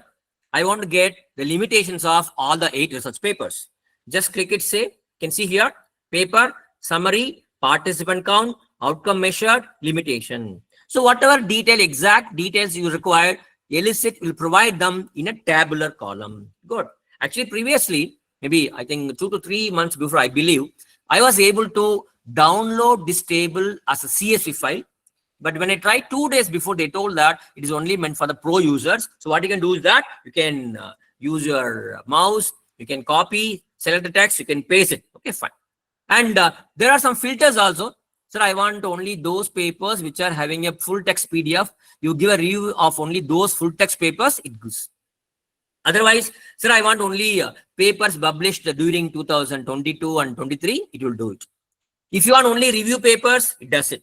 You can mention, sir, I want these three keywords to compulsorily appear in the abstract. I want only those research papers which have included these keywords in their abstract. You can search. All these filters are available. You can arrange all the results in 4 different ways. Possibilities are there. You can click any research paper. The details of the entire paper appears here. If PDF version is available, if it is an open access paper, just click it PDF. You can get the full paper. Copy DOI, you can paste it and open the file. All the possibilities are there. This is the first way of getting answer from Elicit. And secondly, Elicit is having a library where you can go on to whatever papers you feel good. You can go and add all the papers into Elicit library. After adding papers to library, you can interact with all those papers. Okay, for example, I just click library and I'm going to add papers. Okay, papers can be added either from online sources or, sir, I have already downloaded some papers. They are in my computer. Can I just include all those papers into Elicit library? That's also possible. Okay, you select, click on upload papers. Click on upload papers. Choose the place where file is available. It will be included into your Elicit library. Good. Yes. And you can choose the paper. Paper will be added. Good. Yes. And thirdly, there's something called a research report. First, we saw find papers. Then we saw how to add papers to library. Then we had seen research report. This time, I don't want a simple answer. I want a research report on a particular topic. A very serious thing. Okay. I just ask a question. How can we measure the communication skills of school students? What it does, it takes 50 papers in the free version. In the 50 papers, it will take top 10 papers and it will analyze all the 10 papers and it gives a research report. See, research report is done in 4 different ways. First, it collects papers, it screens papers, it extracts data, and it generates reports, including abstract, including citations, including tables. You can see here, it identified 50 papers, but it has analyzed 7 papers. And these are the factors it has taken into consideration. And it extracted 35 data points covering these 5 important components. Fine, you can see here how a research report in Elicit looks like.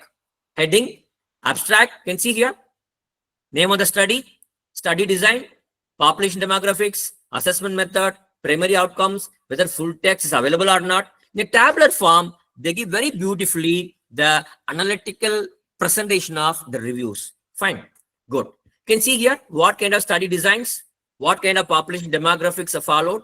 Okay, they give a summary. See, for example, they say, when you're doing a research in a particular field, you may not be knowing actually what kind of study design I can use in my study, what kind of methods I can adopt for collecting data.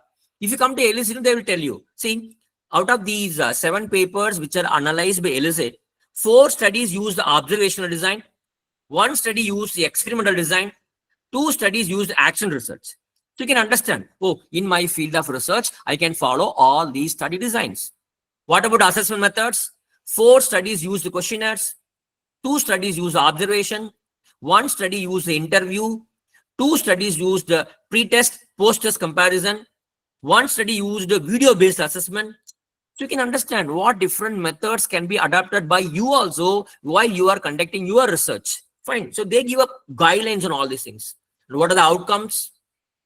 If you click the paper, no, see, outcome has come. Here star marks are there. If you click the star mark, no, you will be taken to the research paper from where these information are taken. You will read the full text, you can understand. Good. And thematic analysis. What papers have used what kind of validity? So all those very, very in-deep information, research report, including verbal communication, non-verbal communication indicators, along with those 7 papers, list of references. A beautiful research report Elicit gives. Okay, if you want to download all the references, just click on download TXT button. All the files are, you can have it. A beautiful thing. And if you want to share, just click on the share button. You can share with anyone. If you are including their email and share the link with them, they'll be able to see what kind of research report it is, whether it is to be amended, and what information can be taken from here. Good. Yes. And apart from those 3 aspects, I should point out, Elicit provides you 3 beautiful options. One is upload and extract. Secondly, summarize concepts. And thirdly, chart with papers. 3 beautiful options. First option, upload and extract. Just click it.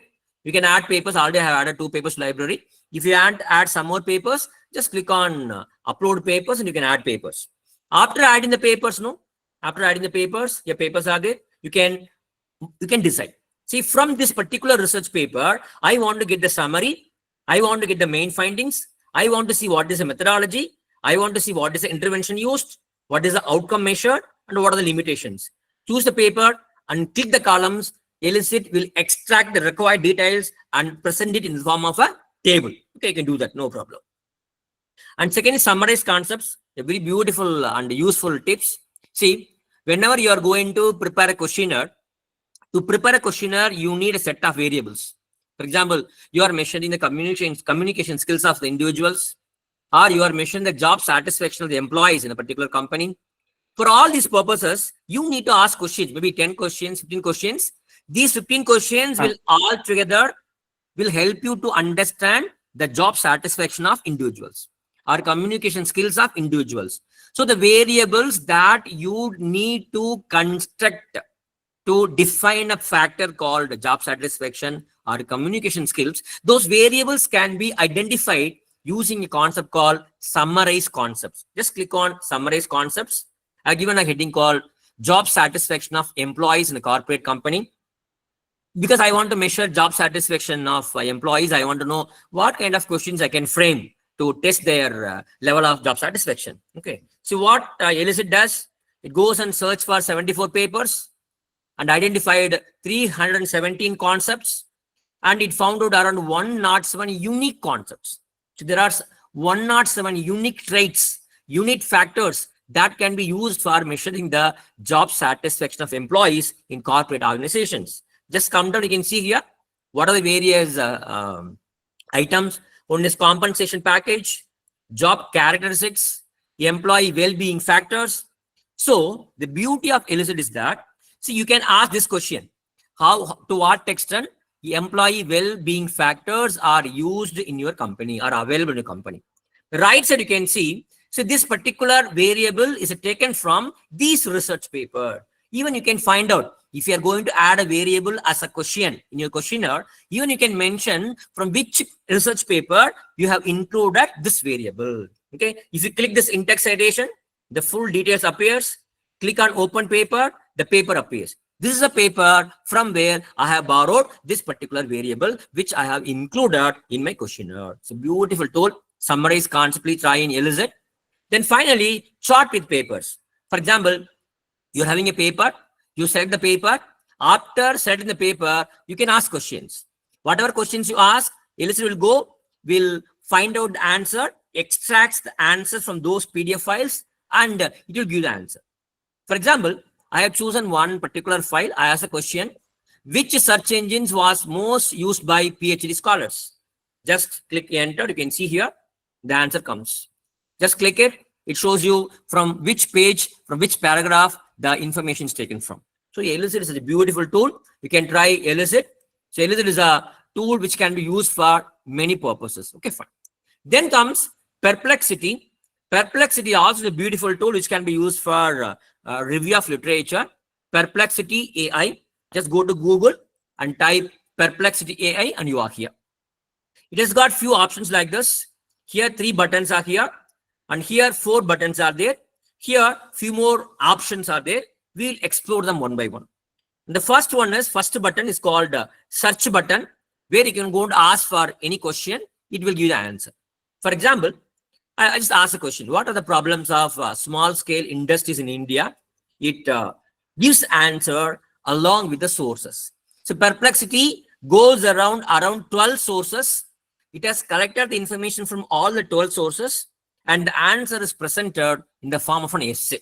Okay, key problems of small scale industries, where you can see numbers, number 4, number 1, number 4, number 5, number 3, number 5. So these are all the references. Suppose if you click any number, it will tell you from which source out of these 12 sources, from which source this particular point is taken by Perplexity. So that kind of information you get from Perplexity. And at the bottom of the page, you'll get summary and related questions.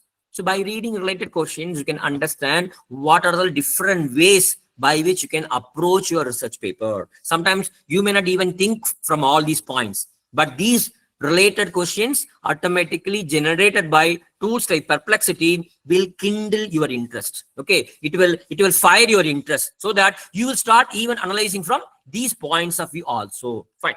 Now, sir, you told 12 sources. I want to get a list of all the sources. No problem. Just click on these 3 dots. 2 options are available. Just click on view sources. All the 12 sources used for preparing this particular essay will be listed. Okay, you can do that very simply in Perplexity. Okay, all the sources are there. And second option, a kind of a swastik symbol, no? It says research anything. This is ask anything. This is research anything. Just click it.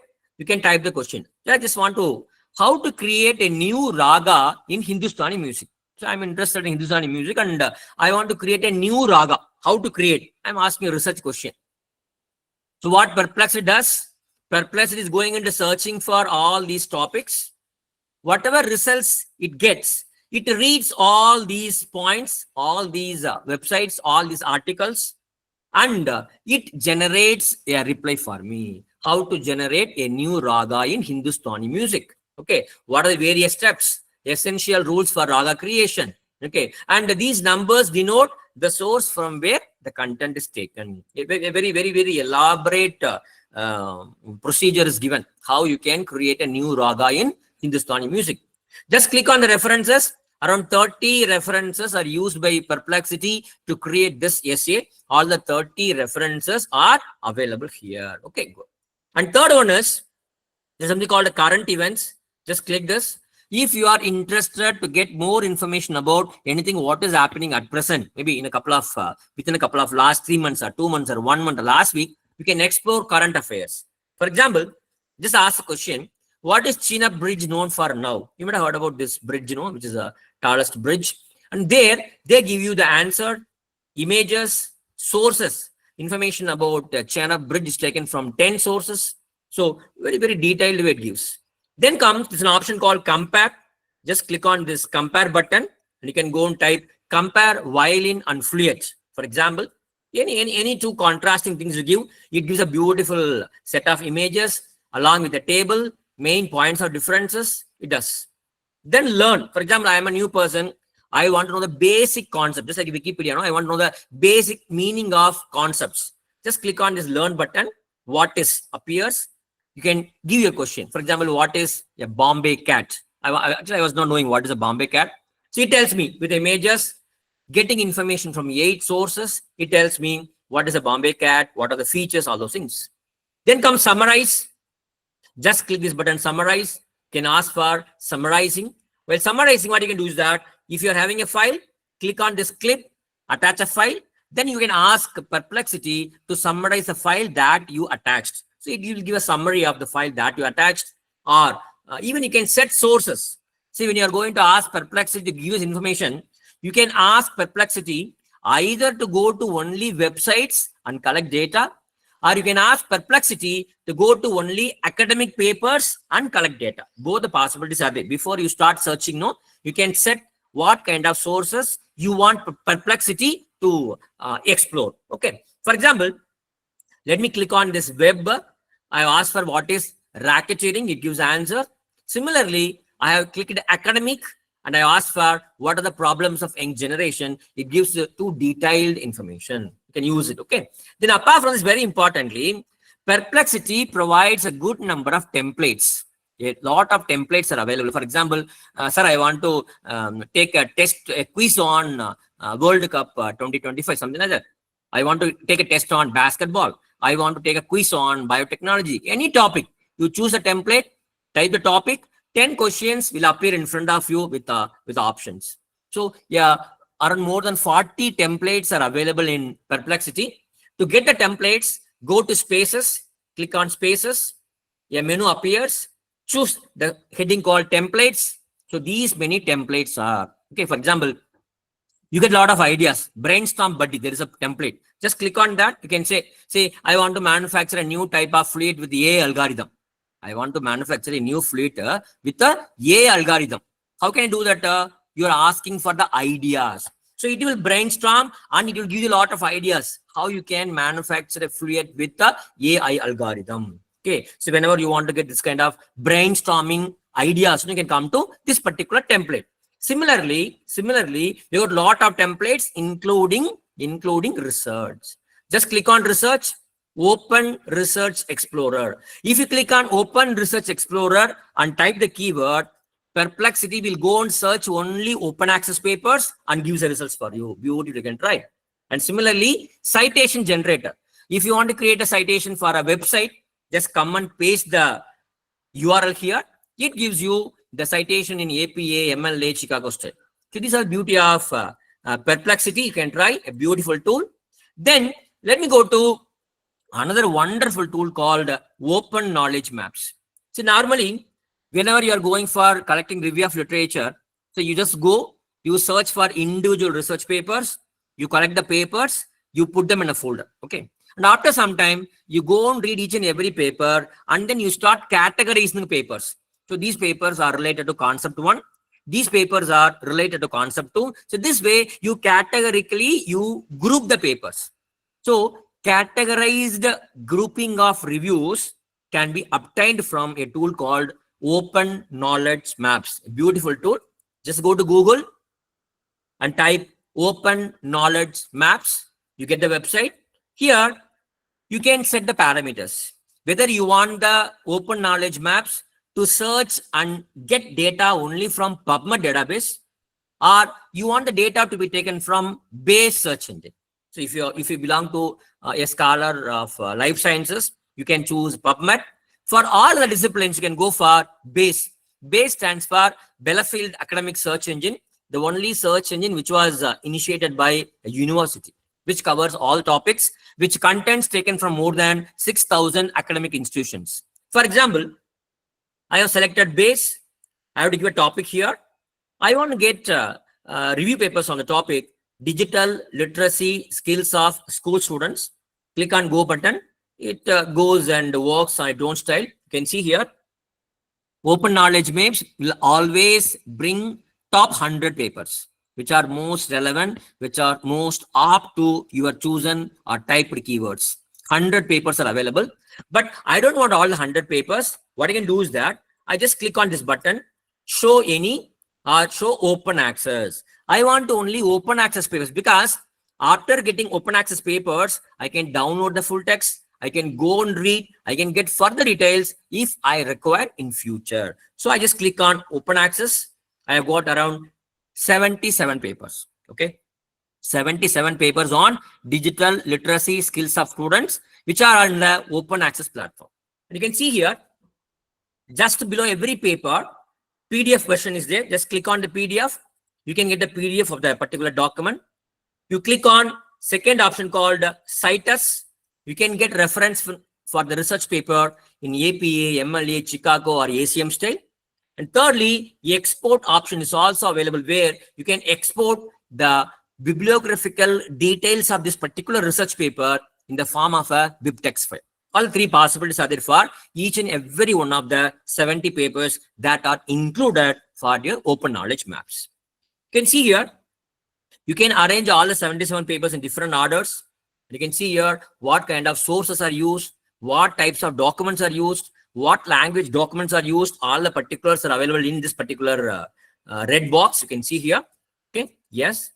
Then comes, you can see here, these are the categories. The 77 papers are included in these categories 1, 2, 3, 4, 5, 6, 7, 8, 9, 10, 11, 12 into 12 categories. 77 papers are grouped into 12 categories, and each category is very specific.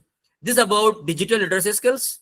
This is about digital literacy skills of elementary school students. Okay, they have categories on their own. Okay, if you select a particular circle, for example, I want to see what papers are there in this category, just click on this particular category circle. That circle alone opens in a window where you can see all the papers which are included in this category called digital literacy skills of elementary school students. There, you can just hover your mouse on any paper, you'll get the particulars. Or if you click the paper, right side, the full text along with the abstract, everything appears on the right side. Okay, good. And once you get this kind of categorization, you are clear now. Now you need to cite this map. How to cite this map? It is an option called cite option. Just click on the cite button. They give you, this is how you need to cite this map in your research paper. So this way, open knowledge map is very good, in which they themselves collect the best relevant papers and they put all the papers in specific categories and they provide a reference to the map also. Okay, it's a beautiful tool, open knowledge maps. You can try. Okay, yes, you can try this open knowledge maps. Then I'll proceed to another simple, very simple tool called explainpaper.com. It's a very simple tool. See, you can tell this to your students. Okay, UG, PG students know. See, whenever we are reading a research paper, sometimes we may not be able to understand few lines or a paragraph of a particular research paper. Okay, so you can come to explainpaper.com. You can come and sign up yourself. After signing up, you can click on this upload PDF button. Click on this upload PDF and you can upload the paper, whatever you have in your computer, or if there is a PDF file available online, that PDF file also can be uploaded. Once it is uploaded, it's very simple. The paper appears inside explain paper, entire paper. You need to just go and highlight whatever text you are not able to understand, just highlight. Once it is highlighted, see, you go to either Research Rabbit or go to Perplexity, go to Elicit, go to Open Knowledge Maps, you collect the reviews. After collecting the reviews, when you start reading the paper, if you don't understand few lines, open it in explain paper. You can choose the text so that a simple explanation will appear on the right side. This sentence is saying that when the researchers compared, it gives simple explanation. See, if you don't understand even a couple of terms which are included in this definition, here, ask a follow-up question. Just click on this. You can ask, what are citations? You have used the word called citations, which I don't understand. Please tell me what are citations. They give answer for your second question. So this way, you can use explainpaper.com to get a simple explanation of the sentences or paragraphs that you are not able to understand exactly in the research papers. That is possible in explainpaper.com. Okay, yes. Then I told you there are some tools which can be used for interacting with the research papers. So once you get the research papers, you are having the research paper in your hand, and instead of reading the entire paper, you want to ask some questions and get the answers from those uploaded PDF files. That is possible with the tools like Chart PDF and Chart Doc, and many more tools are there. I'll show you chartpdf.com. Go to Google and type chartpdf.com. You are here. Okay. Either if you're having a PDF in your computer, you can upload it. If you're having a PDF file, you can upload it. Or if you're having a file in URL, there is a PDF file which is available in a particular URL. You can copy the file from URL also. Both the possibilities are there. In my case, let me click from my computer. I am opening a file from my computer. I say open. The file is getting added to Chart PDF. Actually, this PDF I have downloaded maybe 2 or 3 months before for the review work, for my research work. Now I want to interact with this research paper. Okay, the paper has come here, and it gives small abstract about the paper, and chart PDF gives you the example questions. So what kind of questions you can ask? They give model questions also. For example, I want to know what is open access movement and why is it important for academia. Just click the question, you'll get the answer. Okay, apart from that, if you want to ask any question, you come here, ask any question. Here's a small box here, you type. I ask a question, expand DOER. I don't understand what is the meaning of this DOER. Okay, click on DOER, and it gives answer for the question that you asked. Okay, so that is also possible. Either you can ask a question which are already available in the file, or you can ask your own question. The chart PDF will go and fetch the answer for a question and it will give the answer for you. Both the possibilities are there. And once you ask the question and got the answers, all your questions, all your answers can be saved. Okay, just click on this button called export chart. Just click it, and whatever questions you asked, whatever answers you received chart PDF, everything will be downloaded as a TXT file. You can just copy it, you can paste it in your Word file, very simple. So that whatever information you need to extract from this particular file, you get the answer from the chart PDF, and it is available for your review work. Fine, you can do that. And you can ask a question like what is summary, and give a review of literature used in the paper, all those things. But being a free version, it helps you to extract data only from 2 PDFs per day, maximum 2000 pages per PDF, and maximum of 32 MB PDF file. Only this is possible in chart PDF. It's 1 minute, Ammo. Okay, fine. So that's a chart PDF. You can try, a beautiful tool for getting interacted with your research papers. Let me move on further to show you, I think 2 or 3 more tools I'll show you, very simple tools. See, here is a tool called Heuristica. So whenever you are beginning your research, when you want to understand the basic concepts related to any subject or any idea, maybe you are doing a research on information literacy, you want to know the basic concepts of information literacy. What is information literacy? What is the pros and cons of information literacy? Why information literacy? What is the history of information literacy? What are the examples for information literacy? Some basic information that you need for your understanding. You can create a concept map. See, concept maps can be created freely using a tool called Heuristica. Go to Google, type heuristica.ai. You get the website. Just click the website, you are here. Concept maps powered by AI. You have to sign in using your email ID, login. Once you're logged in, it's a very simple interface, So for example, I want to know some basic concepts related to digital literacy. You have to go and type the keyword on which you want to get the basic information. Then click on explore. And here, you can see on the right side, many buttons are there. These are the buttons that will help you to elicit basic information about this concept. Wherever these blue dots are there, they are all pro version. Without blue dots are free versions. You can ask, what is digital literacy? How is digital literacy? What is the origin of digital literacy? Elaborate account of digital literacy, pros and cons, example, comparison, analogy, splitting, all are possible. For example, just click on the button called what. Click on what, immediately you'll get the answer. Okay, what answer? Immediately you get the answer. 1 minute, Amo. Okay, see, as soon as you click the button what, here the answer comes. The Heuristica goes to various sources. It collects the basic information on what is digital literacy. If you feel that this definition is okay, just click on add to concept map so that it is added. Just below digital literacy, this map is this what is added, what is digital literacy. In the same way, can go and add other things like what is digital literacy. Then click on origin. It gives the origin and evolution of the concept digital literacy. And click on example. It gives examples for digital literacy. So whenever you click any particular item of task from the right side panel, the data appears here you read the data, and then no. After reading the data, you can just say add to concept map. That will be added as a component of the concept map. So that is the beauty of this heuristic tool. And so once you get the tool, for example, you feel that this paragraph is very big. You want to split it to individual points. Just click on the split option available here in this right side menu.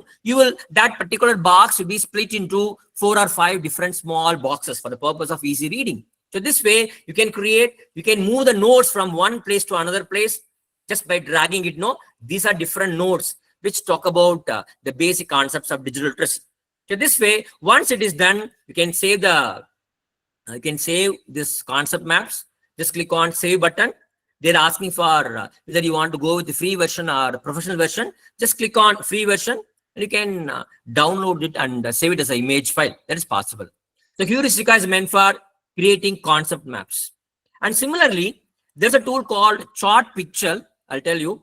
So this tool also can be used effectively for the purpose of doing analysis. So if you want to analyze your data, for example, you have done a survey, you have collected the data from various respondents, and you entered all the data in the form of an Excel file. If you're having your primary data or secondary data in the Excel file, you can just come to this tool called Chart Picture. Just upload the Excel file. Rest the Chart Picture will take. So what it will do? It will analyze each and every question. For example, you asked 30 questions. Okay, you asked 30 questions, and around 200 respondents answered all the 30 questions. This particular tool, it will give you the data analysis summary for each and every question. For all the 30 questions, it gives summary. One thing. Secondly, for all the 30 questions, it creates 30 charts. All the 30 questions, 30 charts ready. And for every chart, it gives 2 things. One is a simple explanation for the chart. It explains what is there in the chart. And very importantly, it gives speculation or insight for each and every chart. Speculation, I mean, so for example, there is a tool in which you say that girls are studying better in the NEET exam. They are scoring better in NEET examinations than boys. There is a result you get from one table. This tool will give up speculation why girls are scoring better marks than boys. What may be the probable reasons for this scenario? So that kind of speculation also it gives. A beautiful tool, Chart Picture. If you're having only 3 or 4 questions, you will get the answer immediately. If you're having a lot of questions and number of respondents also more, means they will say that once the data is ready, we will update you through mail. So once the data is done, analysis done, they will send a mail stating that your file is ready. Then you can come back to Chart Picture. You can click and you can download all the images. Okay. Yes. For example, go to Google, type Chart Picture, and you are in the home page. Click on sign in or sign up. A simple option called upload. Just click on this upload button. It is asking for the Excel file or CSV file. Just to open the file is open. This is a file I'm going to use, for example. The file is uploaded, small file. So it is immediately uploaded. Once it is uploaded, it generates a chart for this. It gives a description and it gives speculation for the file. It gives why more girls are there in the study than boys. It's speculation. If you want to download, you can download a chart as an image file. No problem. Very simple file. Now, I'll show you data analysis summary for the entire table. They have given a summary. And see, for example, let me show you another file. This is another file I uploaded. It is having 35 questions and it has generated 35 charts. Just upload your file, wait for a few hours, maybe 4 to 6 to 7 hours. You'll get a message that your file is ready. Come back and open Chart Picture. You can see 35 questions are there, the file which I uploaded. First of all, they provide an explanation to each and every question: age, experience, competency, search strategy. So they give an explanation for each and every variable. Okay. Then they give 35 charts for 35 questions. And for every chart, they provide simple description and insights. And they provide something called speculation for each and every chart. The chart can be downloaded as an image. It's a beautiful tool. You can try this. Chart Picture. You can try this. a tool for generating charts along with interpretations. You can try this. Okay, good. Then comes, I'll talk about two more tools before I wind up the session. Yes. So I told you, Zotero is a very beautiful tool for reference management. No, the same way, Zotero is having another product called ezbib.org. ZoteroBib.org. See, if you are using a Zotero library, Zotero.org, you need to create your account, you need to log in, and you have to do all your work. But this one, no, this is an online reference management tool, AA tool, where without any login, you can just go, you can generate the citations, and the citation be stored in your browser's storage memory, and you can generate a reference in more than 10,500 cells. It's a very simple one. Zotero Bib, you need not download any software, you need not log in anything, just go generate the citation, copy, come back. That's it. A beautiful tool. Only one page. Just go to ezbib.org. I'm having an ISBN number. Paste the ISBN number, you get the reference. Very simple. In which style? MLA 8th edition. If you want more style, just click on this downward arrow button. You'll get more than 10,500 styles. You can choose. I choose an APA 7th edition. And you can copy the citation. You can copy the reference. I'll show you. First button called citation. Just click on the copy citation button. It is asking whether it is a book or a document. Select it. It says name of the author along with year of publication, author, date system. Because APA follows author, date system. Copy the citation. Go and paste it anywhere. No problem. The same way, if you want to get the reference, very simple. Come down. Click on this button. Copy to clipboard. Very simple. It is copied. Go anywhere and paste. Reference is ready. So both are possible. Okay. And this is a DOI of a research paper. I have pasted DOI of a research paper, digital object identifier. It generates the entry automatically. And I have two references. This is the PubMed ID. Just copy the PubMed ID. It generates a reference. Once the reference is generated, so you feel that, sir, this is an old version. It shows I have used the latest version. So I want to change the year of publication. You can change it, no problem. Just click on this edit button. All the fields appear. Just to change the year from 1997 to 1999. Then just click on this done button. You get the revised year. So even after getting a reference generated by Zotero Bib or EZBib, if you want to make any addition, any editing work, you can always do it, no problem. Now I got 3 items. Then I have taken a paper from archive preprint repository. I have pasted the archive preprint ID. It gives the entry automatically, no problem. The same way, I have taken a content from website. Come and paste the content here, that URL. It generates the reference for that web page also. So I got 5 references. Now I want to copy the references. Please come down. Click on copy to clipboard. You can see the wonder here. What is the wonder here? All the references are arranged in the alphabetical order. All the references are arranged in the alphabetical order. And there is a hanging intention for every entry, which you have not thought of it. It does it automatically, ZBib. Okay. And you can create a link also. See, I have created 5 references. Just click on this button called create. Click on copy URL. This URL you can send it to anybody. Whoever gets this link, they will paste this link on the browser, and whatever references you created in Zotero, EZBib, they also will be able to all these references. So maybe you can send it to your teacher, your research supervisor, who can check and tell you whether these references are okay, or you want some more references, or they feel that a couple of references are to be deleted from this. So that kind of collaborative work also is possible in EZBib. And if you feel that, sir, I paste, as you told, I pasted ISBN numbers, but it is not fetching the data. It means that that information about the book is not available online. In that case, you can go for manual entry. Just click on this manual entry. Then you can choose what kind of document for which you need to prepare the reference. You can click. I have selected journal article. Then fill all the particulars. Title of your research paper, author, name of the journal, volume number, issue number, page number, and year of publication. After typing all these details manually, just click on done button. Work is done. It has come here. So manually also the reference can be added to EZBib. Once it is done, when all the references are there, 2 options are there. Double quotes, it gives citations. Underscore, it gives bibliography or reference for your research paper. So that way, ZBib is very good online tool, which can be used for generating the references. Good. Yes. And finally, I should say, though a good number of online tools are there, I found that this is a good tool for creating visuals for your content.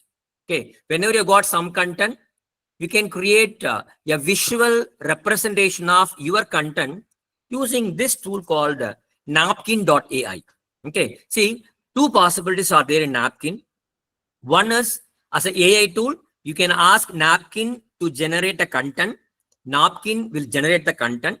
Once the content is generated, you can ask Napkin to create visuals for selected paragraphs. It will create visuals. Otherwise, no, sir, I have prepared some report for my college, for my NAC, or after this conference, this seminar, I have prepared a report for the seminar. So whatever you prepared, you can upload in the form of copy and paste. No, you can copy from Word, you can paste it in the napkin pad. And once it is pasted, no, you can ask Napkin to create visuals for selected paragraphs. So two possibilities are there. I'll show you both. Just come to napkin.ai. It is free. Click on sign up. Again, I'm using Google account to log into my Napkin account. Two possibilities are there: by pasting my text content, by generating text using AI. Both the possibilities are there. Let me start with by generating text using AI. That means I want a Napkin to generate text by itself. Just click on the second option. He's asking the title. I'm just giving. What are the AI tools available for the libraries? That is the question I am asking Napkin. Yes. Click on continue. It starts generating the answer for your question. Once the answer is ready, you can keep your cursor to the left of any text. A screen appears called generate visuals. Just click on this blue colored icon, generate visuals. It is generating visuals. See, different ways of visualizing this particular paragraph. And once you get this particular visual, if you're not satisfied, you can go to the left side. I think around 10 different visuals will be available. You can choose any visual of your choice. Once you decide upon the kind of visual, you can go and do a kind of editing also. So for example, I want to change the background colors or outline colors. You can change it, no problem. So I want to add a label. So already few labels are there. I want to add one more label. You can add a label, no problem. So I want to draw something. Just click on the sketch button. You can go and add some drawings of your own. You can add it, no problem. Or to the already existing image, you can add your own images. Just click the fourth button called image. It will ask you if you're having a computer image or from online source, you can give a link. That image also will be brought and added to this image. So all are possible in Napkin. Otherwise, you select any particular text by yourself. You are selecting the text. After selecting the text, you can just click on this button, generate visuals. It generates visuals only for the data that you selected now. Okay, that way also you can generate visuals, different visuals. And once the visual is generated, you can share this visual with your friends. You can type the mail ID so that you can give them option to only view or even to edit or give comments. All the possibilities are there. And you can export the entire visuals in the form of a A4 sheet. Can PDF export is possible. You can do that. Now I'm going for second option. New napkin. Create a blank napkin. So a blank page appears where I went and pasted my library. Information about my library. The report may be the report that I prepared for a couple of years before. So after pasting my own content, what you can do is that bring the cursor to the left portion. This blue color screen appears. Just click on generate visuals. It creates visuals for my data. Okay. For example, department libraries in our college. How many departments are there? And how many books are available in each department? Just create a visual. You see how beautiful it is to create a visual in a napkin. You can do that. Facilities available in my library. Just click it. Library services. A beautiful visual is ready. So this way, either you can ask Napkin to generate a text on its own. You can create visuals for that. Or whatever data you are having, you can kindly copy and paste your data into Napkin And for that, you can create beautiful visuals. So you can really useful one. You can try this napkin.in, a beautiful tool. And finally, I would say that, see, though we talk about a lot of AI tools, there is an AI platform which was developed by Department of Electronics, Government of India. So being a part of India, being Indian citizen, we should know that there is a product from Government of India called Anuvadini. Anuvadini is a AI tool combo pack, which is available on a platform called anuvadini.aict-india.org. And this is a single platform where you can get access to more than around 45 different tools. More than 45 different AI tools are available in a single platform. I hope you will try to explore this particular platform. For example, you're having a document, you can upload a document, you can ask a question, you can ask for summary in Tamil, summary in English, summary in any of the regional languages of India, or you can ask Anuvadini to translate the document from one language to other language, especially in Indian languages. Or you want to have something kind of you're having an image. In the image, there is a quotation. You want to convert that particular quotation to any other language translation, that is possible. Or there is a YouTube video of 20 minutes duration. So you want to understand what is given in this YouTube video. If it is of 20 minutes duration, Anuvadini will analyze the YouTube video and give an abstract in any of the regional languages. For example, one YouTube video is running for 20 minutes, it's in French, but it has got captions. You want to translate the YouTube video into any one of the Indian languages, that is possible. Or you're having a PDF file, you want to split the file, you want to add page numbers, you want to add watermarks, or you want to merge two PDF files, or you want to convert a Word file or Excel file or PowerPoint into a PDF file. And images and audio recordings very beautifully. See, you're having 10 audio files. Okay. Normally, when you play now, first song will be played first, last song will play last. If you want this AI to make your audio play from the reverse side, that is possible.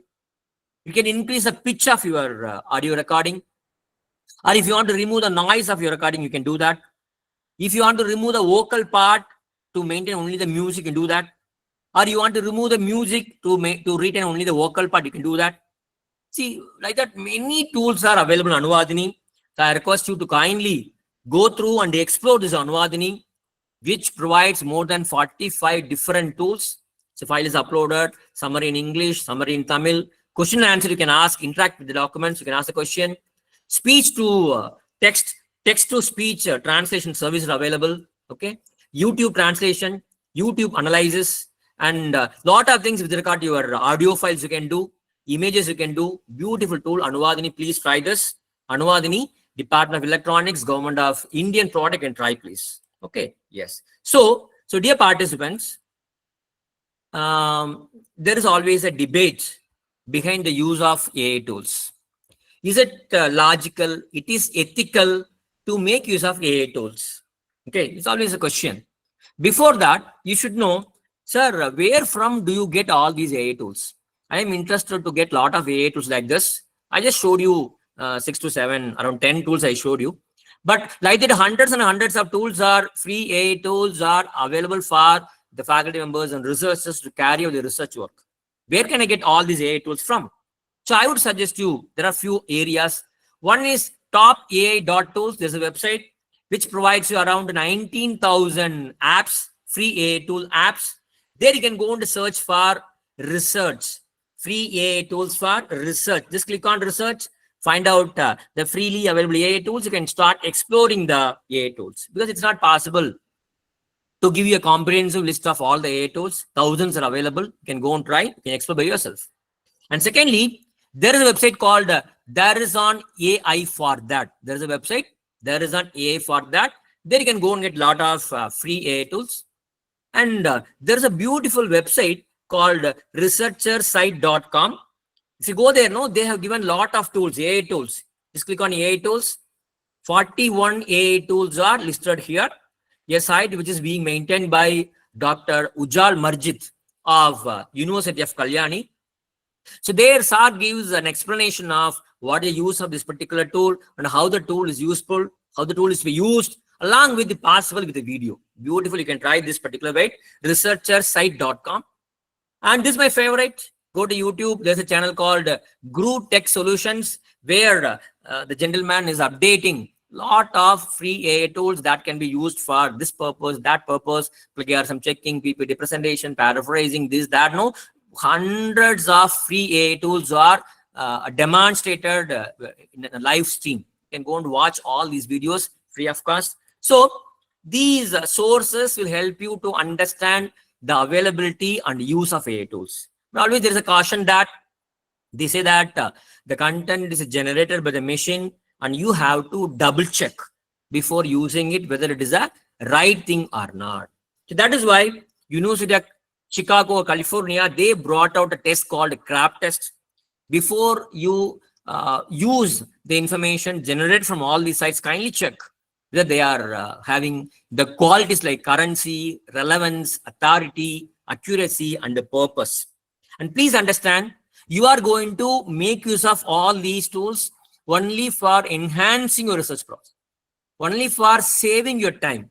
These tools should never be used to replace your critical thinking. See, I don't want to think. I want the machines to think everything. It's not like that.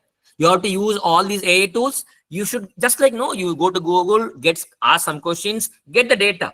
Based on the data, then you start thinking and working. Similarly, you go to SPSS, you give the data, you get the results, and you decide what data, what statistical tests, how should I interpret. So these AI tools can be used only for enhance the research process, not for replacing the critical thinking that you need to carry out your research work. So what you can do is that never use any AI tool to write a research paper for you.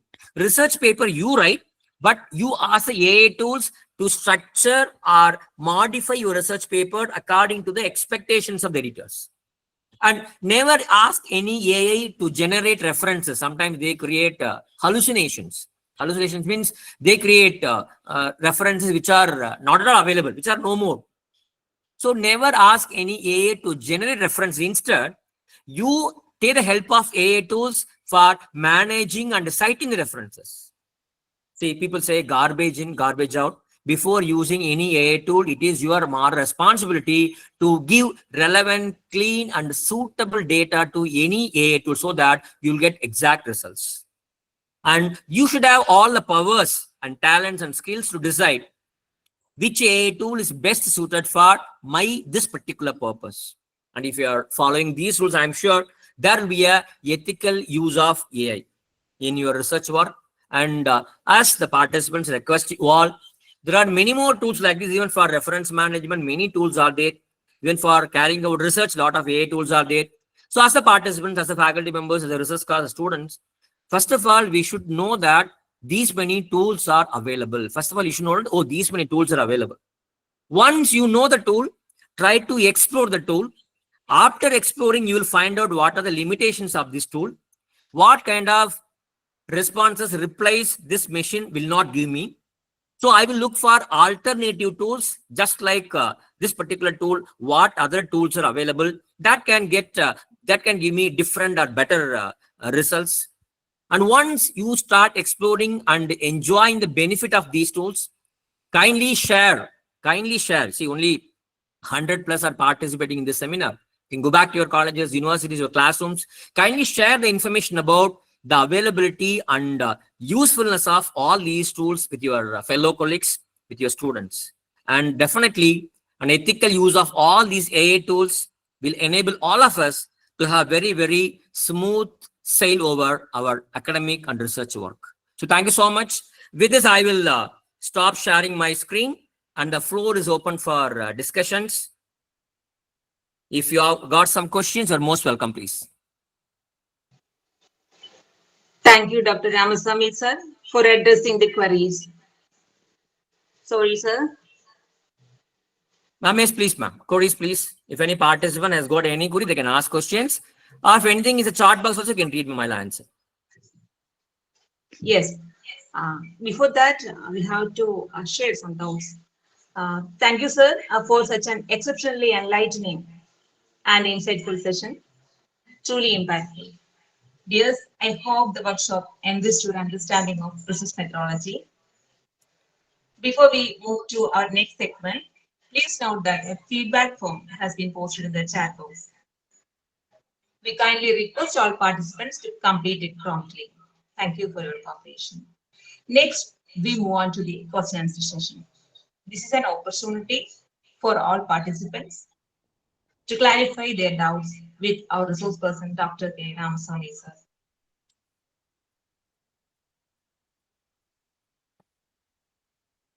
Questions, please.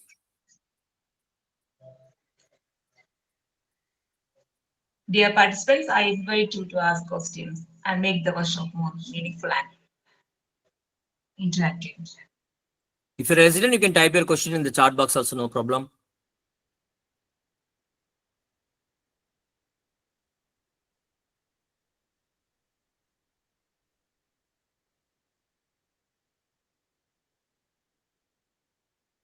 I think they're all busy in filling the form, I think. Simultaneously, they can do both.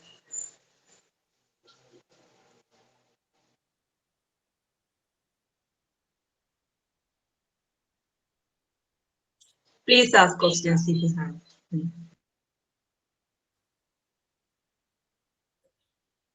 Okay, it is a kind request to resource person to share the names of AI tools introduced in the session. So dear participants, I will share all these PPTs with the organizers.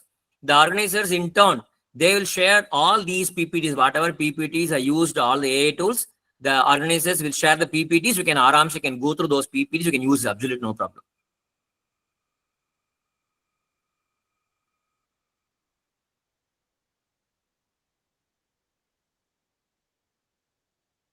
So thank you, Namita, for that question. Yes. Sir, how can we get Scopus or reverse databases for research work if not subscribed by the institution? See, I'm really very sorry because Scopus and Web of Science are commercial bibliographical databases. Okay. They are all only databases. Okay. What kind of databases? They are all bibliographical databases. Okay. And there are citation databases where you can go and get only bibliographical and citation data. If you are having a subscribed version, having subscribed to various journals, then you can take the full text.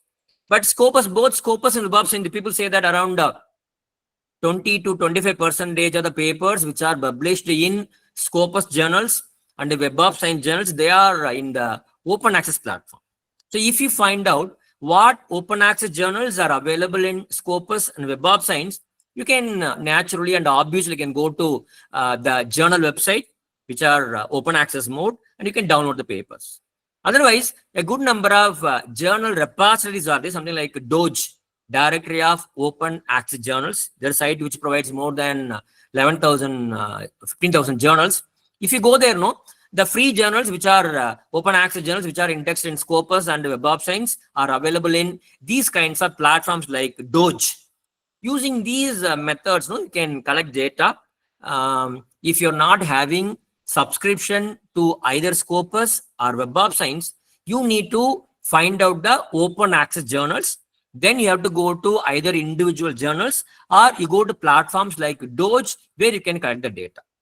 And you can ask me a question, sir, how can I find out which journals are in open access mode? It's very simple. If you want to know what open access journals are available in Web of Science, please go to a site called MJL. There is a website called MJL, Master Journal List. A website which is maintained by Clarivate. It is free of cost. If you go to this site, you can search for the journals based on the keyword, based on the title, based on the ISSN number. You can search. Just go and search. For example, you are interested in cytology. Just go and type cytology. All the journals indexed in Web of Science in cytology will appear. You can go and go to that particular website. Left side, there's an option called open access papers. There's a filter. If you just click it, only open access papers will list. You can make a note of all these open access journals. You can come out, go to DOJ or go to individual journal, you can download papers. So that is best way of downloading papers from Scopus or Web of Science. So thank you so much for the question. So another question, can you tell us switching the reference styles according to journal style in Zotero? A very beautiful question. Thank you so much, Sharmila Suresh. I told you Zotero is supporting 10,500 plus style manuals. It means that out of which around 9,000 style manuals are from the journals. Okay, Journal of Accounting, Journal of Advanced Tax, Journal of Biotechnology, Journal of Nanoscience. Either more than 9,000 journals are there. If you are going to prepare reference according to any one journal, you can go to Zotero. You can select that particular journal. Automatically, as per the protocols of the journal, the references will be automatically generated. That's the beauty of Zotero. Zotero supports reference style in more than 9,000 journal prescribed styles. You can try. It's a beautiful thing. Okay, next. Can we have recording? Okay, that you can ask the organizer. Thank you, Namita ma'am. I'll call Navya ma'am for the questions. Okay, ma'am. If there's no more question, thank you so much for this great opportunity. I am thankful to the organizers and I am thankful to all the participants for your patient listening. Thank you so much. A gentle reminder, don't forget to fill the feedback form.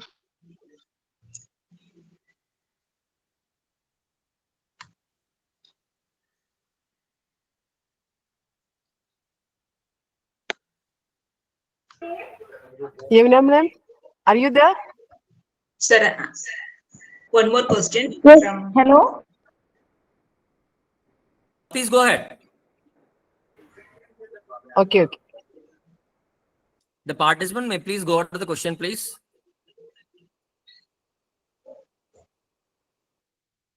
See, one Vismi Vijayan has given that I realized that Zotero would save me a lot of time in literature survey. I am still apprehensive about using AI. I prefer to do all the work. Gives me satisfaction about the authenticity of my own work. Still, I am thankful for the introduction. So thank you so much. See, you are doing review work. See, Zotero will not do the review work. You are going to download research papers. Zotero will help you to find out the research papers. After finding out research papers, you are going to read the paper. You are going to write the review. But reference, no, since more number of styles are there, we may not be able to remember all the styles. We may not be able to remember how to write a reference for one author, two author, three author, book, or journal article, or dictionary entry, or element. See, it's very difficult for us. So review work we are doing, but a reference we are generating using tools like AI so that our time will be saved in generating the references. But a review work you are doing, only references you are generating in one particular style. Why? Because if there is a need to change all these references from one style to another style, if you are using tools like Zotero, in no second you can change the reference from one style to another style. Or you can move all the references from Zotero to Mendeley or Mendeley to Zotero. So that will help you to save time and that will help you to generate error-free references. That is the reason why we are suggesting these kinds of tools to help you to carry out your research activities. Okay, and thank you so much. Thank you for your valuable comment, Ms. Nima. Since there are no more questions, we will proceed to the next part of our workshop. Thank you, Ramaswamy sir, for addressing the queries so comprehensively, and thank you to all the participants for your active engagement. Dear participants, once again, I remind you all, your feedback is valuable in helping us improve our future programs. It has been shared in the chat box. Kindly ensure you complete the form before the end of the session to be eligible. Certificates of participation will be provided to those who successfully submit the feedback form at the address they used to register within 1 week. We are moving towards the conclusion. Now I invite Dr. Yamuna KM, Assistant Professor, Department of Chemistry, NSS College, Manjeri, to deliver the vote of thanks. Please, ma'am. Thank you, Dr. Sriragi. Am I audible? Yes, ma'am. Please proceed. Okay, thanks for that.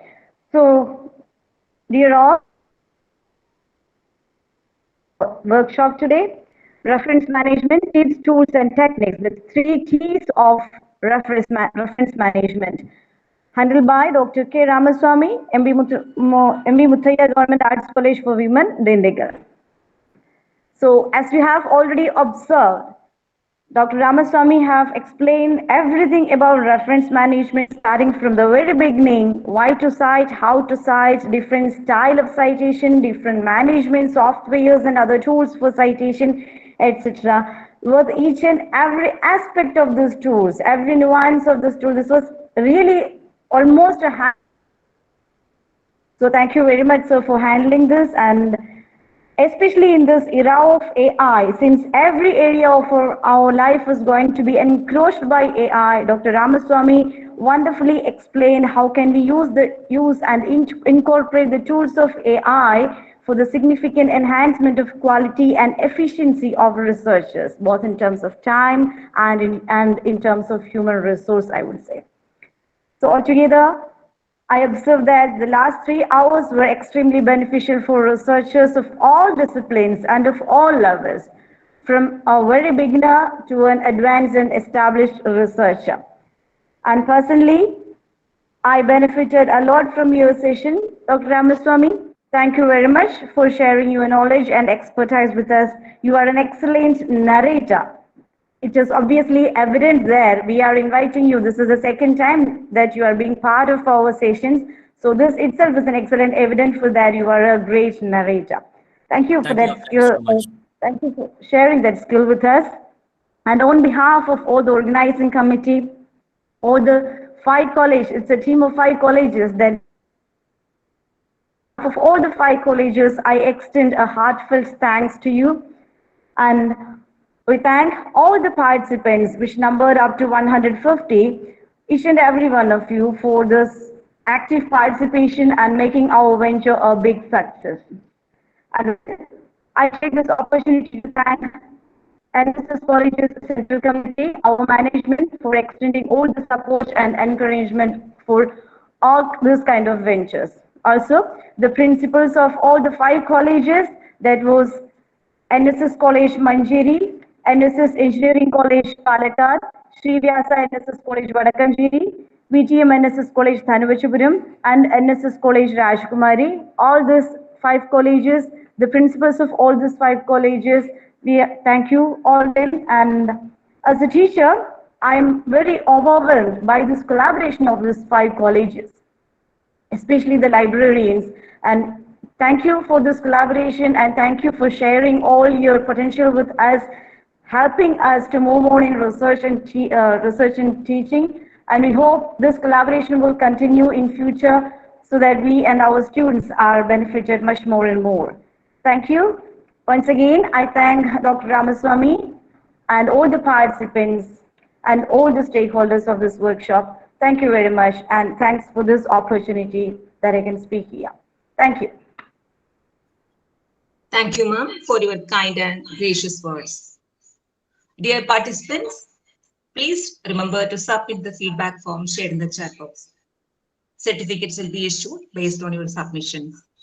Now, before we wrap up, I would like to express our heartfelt gratitude on behalf of the organizing committee to all who made this workshop a success. Thank you to our NSS management, Perunai Changanasheri, college principals, IQAC teams, and head of the departments,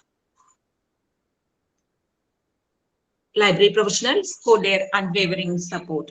A special appreciation to Dr. K. Ramaswamy, our distinguished resource person, for sharing his valuable insights. We also thank our participants whose enthusiasm and efforts brought this session to a successful close. Let's continue this enthusiasm in our journey of learning and research. With this, our workshop on research methodology successfully concludes. Wishing Thank you you, all ma'am. a wonderful day. I'm leaving the meeting, ma'am. Thank you, ma'am. Thank you, sir. Thank you all. Thank you, Goodbye. Thank you, sir. Thank you all. Thank you very much, sir.